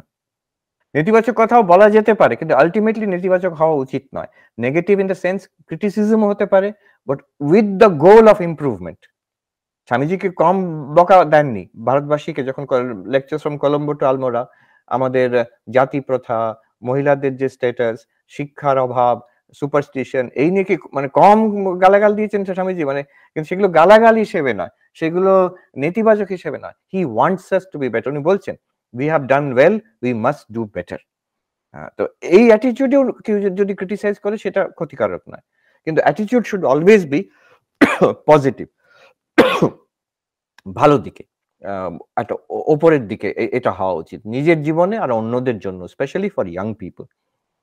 আর নেতিবাচক কথার কোনো পাওয়ার নেই, ক্ষতি করার একটু পাওয়ার আছে, মানুষের মন খারাপ করে দিতে পারে, হত উৎসাহ করে দিতে পারে, কিন্তু আদারওয়াইজ পজিটিভ থিংস অনলি। তো কি করে রাখবো maintain a positive state of mind? এটা হচ্ছে রিড বিবেকানন্দ, ওর থেকে ডাইরেক্ট একটা পজিটিভ ইনফ্লুয়েন্স আসবে। আর এই যে হতাশ হয়ে যাওয়া, মাঝে মাঝে নেগেটিভ হয়ে যাওয়া, এটার একটা উপায় হচ্ছে, জবের কথা আপনি বললেন, মাঝে মাঝে জব, হ্যাঁ জব ধ্যান যখন করি, জব ধ্যান আছে, নেগেটিভ কথা মানে নেগেটিভ ভাব মনে আসা এটা স্বাভাবিক। এর জন্য ঠাকুর এক জায়গায় বলছেন যে মাঝে মাঝে নির্জনে বাস, ঈশ্বরের কাছে প্রার্থনা, নির্জনে বাস। এখন নির্জনে বাস না করে বেটার মাঝে মাঝে, আপনি কলকাতাতেই আছেন, মাঝে মাঝে মঠে, মায়ের বাড়িতে কোথাও চলে গেলেন, শান্তভাবে, মঠের মায়ের মন্দির আছে, উদ্বোধনের মায়ের বাড়িতে সেখানে মায়ের মন্দির আছে, সেখানে গিয়ে বসলেন, ঠাকুর মন্দিরে বসলেন, সারদা মঠ আছে, বিভিন্ন খুব পবিত্র সুন্দর স্থান আছে, মাঝে মাঝে চলে। এটা কেন বলছি, কালকে একটি ছেলে এসেছিল, সে খুব বড় চাকরি করে এখানে, মানে নিউ ইয়র্কে ওয়াল স্ট্রিটে খুব বড় কোম্পানিতে। তো ও বলে যে এই আমার কি শান্তি লাগে যে মাঝে মাঝে বেদান্ত সোসাইটিতে চলে আসি যখন সুযোগ পাই। উইকডে এখন কাজের মাঝখানে আমি জোর করে ব্রেক নিয়ে চলে এলাম। ঘন্টা ২ একটু ঘুরলাম, মহারাজের সঙ্গে গল্প করলাম, ফিরে চলে যাব। তো এই যে একটা জোর করে ব্রেক নেওয়া, যে ঠাকুরের মাঝে মাঝে নির্জনে বাস কিংবা সাধু সঙ্গ কিংবা এক আশ্রম বাস, কয়েক ঘন্টার জন্য গেলাম এলাম। কিছু না হলে সেটা যদি সম্ভব না হয়, ঠাকুরমা স্বামীজির ছবি রাখবেন, বই রাখবেন সামনে, immediately put the mind there. Yes. আর কনসেন্ট্রেশনের কথা যেটা বললেন, মোর দেন 1 আওয়ার ডোন্ট। যদি ৪৫ মিনিট একটানা কনসেন্ট্রেশন রাখতে পারেন within 1 hour, that's good enough. Then take a break. এটা লেটেস্ট পজিটিভ সাইকোলজি রিসার্চে বলছে যে এমনকি ২৫ মিনিট খুব intensive concentration, then take a break for 5 minutes. একটু কিছু করলেন, অন্যদিকে তাকালেন, ঘুরে এলেন, ইউ স্ট্রেচ আ লিটল, এক কাপ একটু জল খেয়ে এলেন কি কফি খেয়ে এলেন, কিছু একটা করলেন, আবার বসে গেলেন। সো যতক্ষণ, ইটস আপ টু ইউ, যতক্ষণ আপনার মনে হচ্ছে the quality of concentration is good, hold on to it, then take a break, then start again. Thank you so much Maharaj. আমি আপনার খুব বড় ভক্ত। আমি আপনার প্রত্যেকটা লেকচার শুনে আপনাকে দেখার ভীষণ ইচ্ছা। কখনো পায়ে হাত দিয়ে প্রণাম করতে পারিনি, এবারেও গেছিলাম, কিন্তু সেই সুযোগ আনফরচুনেটলি হয়নি। আশা করছি ভালো থাকবেন। ভবিষ্যতে। হ্যাঁ, ভালো থাকবেন। আমরা লাস্ট প্রশ্ন নেব। সায়ন উনি প্রশ্ন করতে চাইছেন। উনি যদি থাকেন তাহলে একটু মাইকটা আনমিউট করবেন। শোনা যাচ্ছে আমার ভয়েস মহারাজ? হ্যাঁ হ্যাঁ মহারাজ, আমি সায়ন বাগ বলছি হাওড়া থেকে। আমার ভূমিষ্ঠ প্রণাম নেবেন। মহারাজ, স্বামীজি অ্যানসেস্ট্রাল হাউসে আপনি যখন এসেছিলেন একটা কথা আপনি বলেছিলেন যে আমরা যে জিনিসটা এক্সপিরিয়েন্স করি আমাদের বাস্তব জীবনে, সেটাই আমরা স্বপ্নে দেখতে পাই, এবং যখন ঘুম ভাঙে আমাদের আমরা বুঝতে পারি যে ওটা একটা কাল্পনিক জগৎ ছিল, এটা আমাদের মন বানিয়েছে, ওটা বাস্তব জগৎ ছিল না। কিন্তু মহারাজ, আমরা এখন মায়ের কথা পড়ি, দেখতে পাই যে অনেক মানুষ আছেন যারা মাকে স্বপ্নে দেখেছে, কিন্তু বাস্তবের তারা কখনো মাকে সামনাসামনি দেখেনি। অথচ যখন জয়রামবাটি গিয়ে যখন তারা মানে মাকে দেখছেন সরাসরি, বুঝতে পারছেন এই তো সেই মাতৃমূর্তি যাকে আমরা স্বপ্নে দেখেছিলাম। তো এটা কি করে সম্ভব হয় মহারাজ, একটু বলবেন? খুব খুশি হতেন তাই। হ্যাঁ, ঠিকই, স্বপ্নে যেটা দেখি সেটা মন গড়া, কিন্তু সব স্বপ্ন এক স্তরের নয়। কিছু কিছু যেগুলোকে বলি আমরা স্পিরিচুয়াল ড্রিম, অনেক সময় স্বপ্ন হয় যেটা পরবর্তীকালে সত্য ঘটে যায়, এবং spiritual dream which has some kind of spiritual effect on our mind. আমরা পড়ি মাঝে মাঝে কেউ স্বপ্নতে দীক্ষা পেয়েছেন, পরবর্তীকালে গুরুর কাছে গিয়ে দেখলেন একই মন্ত্র পেলেন, এইসব হয়েছে, ঘটনা হয়েছে। Alright, so 2 points. The first point I'm making here is সবগুলো যে মনের কল্পনা তা নয়। একটা হয়তো যে একটা বৃহৎ মন, যেটাকে কসমিক মাইন্ড কি হিরণ্যগর্ভ বলে, সেখান থেকে একটা কোনো আসতে পারে কোনো জিনিস, একটা spiritual experience in the mind which is valuable spiritually, এটা হতে পারে। বেশিরভাগ স্বপ্ন আর অলমোস্ট মানে ভাস্ট মেজরিটি তার কোনো স্পিরিচুয়াল ইমপ্লিকেশন কিছু নেই, ওই আমাদের সাইকোলজিক্যাল ইমপ্লিকেশন আছে। আপনি থেরাপিস্টের কাছে গিয়ে নিজের স্বপ্নের ব্যাখ্যা করতে পারেন, কিন্তু আধ্যাত্মিক দিক থেকে তেমন কিছু নেই। তো এই এবার দ্বিতীয় আমি বলছি যে এটাও কিন্তু মনের ব্যাপার।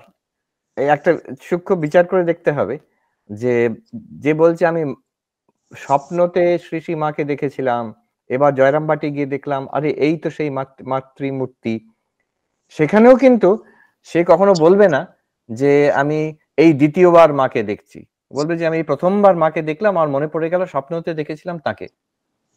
যদি সত্যি স্বপ্নতে দেখাটা যদি আমি জাগ্রতের সঙ্গে ইকুইভ্যালেন্ট করে দিই, তাহলে তো সে যখন জয়রামবাটি গেল তখন বলবে এই যে আপনার সঙ্গে দ্বিতীয়বার দেখা হলো। দ্বিতীয়বার দেখা তো হচ্ছে না, সেটা প্রথমবারই দেখা হচ্ছে, কিন্তু সেটা মিলে যাচ্ছে স্বপ্নের সঙ্গে। আমরা যে যখন বলি স্বপ্নতে হয়েছিল কিন্তু এই কথাটা সত্য হয়ে গেল, কথাটা সত্য হয়ে গেল মানে কি, সেটাকে জাগ্রত অবস্থাতে আমাকে একবার হতে হবে, তখনই বলবো যে এটা সত্য হলো। জাগ্রতে যে ঘটনাটা ঘটছে সেটাকে তো আর দ্বিতীয়বার হতে হচ্ছে না। জাগ্রতে আপনি কারোর সঙ্গে পরিচয় হলো, 1 কাপ চা খেলেন, আর স্বপ্নতে সেই লোকটাকে দেখেছেন, তার সঙ্গে বসে চা খাচ্ছিলেন, স্বপ্ন হয়েছে। সেটা যখন অ্যাকচুয়ালি জাগ্রত হচ্ছে তখন আপনি বলবেন ও মিলে গেল, সেটা সত্য। কিন্তু জাগ্রতের ঘটনাটাকে আপনাকে আর বলতে হবে না যে এটা আরেকবার হলে তখন আমি বলবো যে এটা সত্য বলে, না, যখন হচ্ছে তখনই সত্য। তো অতএব মানে as a matter of reason যেটা মনের মধ্যে ঘটছে স্বপ্নতে, সেটা স্বপ্নই। স্পিরিচুয়াল ড্রিমের একটা স্পেশাল ভ্যালু আছে এই অবধি। ধন্যবাদ মহারাজ। অনেক প্রশ্ন রয়ে গেল, কিন্তু কিছু উপায় নেই, এখন তো সময়ও কেটে যাচ্ছে। আপনারা ভালো থাকবেন, and it's wonderful to spend this time with you. প্রণাম মহারাজ, প্রণাম মহারাজ। অনেক প্রশ্ন থাকলেও কিন্তু আমরা সব প্রশ্ন নিতেও পারবো না। অনেকে আবার হ্যাঁ অনেকে অনেক মেসেজও করেছেন। মহারাজকে প্রণাম জানাই আমাদের সকলের পক্ষ থেকে। আর যারা এতক্ষণ আমাদের অনুষ্ঠান শুনলেন তাদেরকেও আমরা নমস্কার এবং প্রণাম জানাই। সবাই খুব ভালো থাকবেন।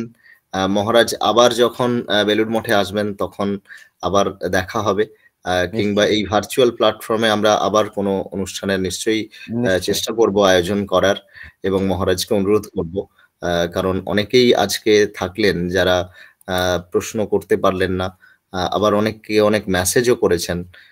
বিশেষ করে বলছেন যারা মহারাজ একটা অনুরোধ রাখছেন, যারা কিশোর, যারা তাদের জন্য মানে যারা স্কুলে পড়ছে তাদের জন্য কিভাবে আমরা বেদান্তের শিক্ষা দিতে পারি তাদেরকে, এই বিষয় নিয়ে একটু আপনার কাছে আলোচনা শুনতে চাইছেন।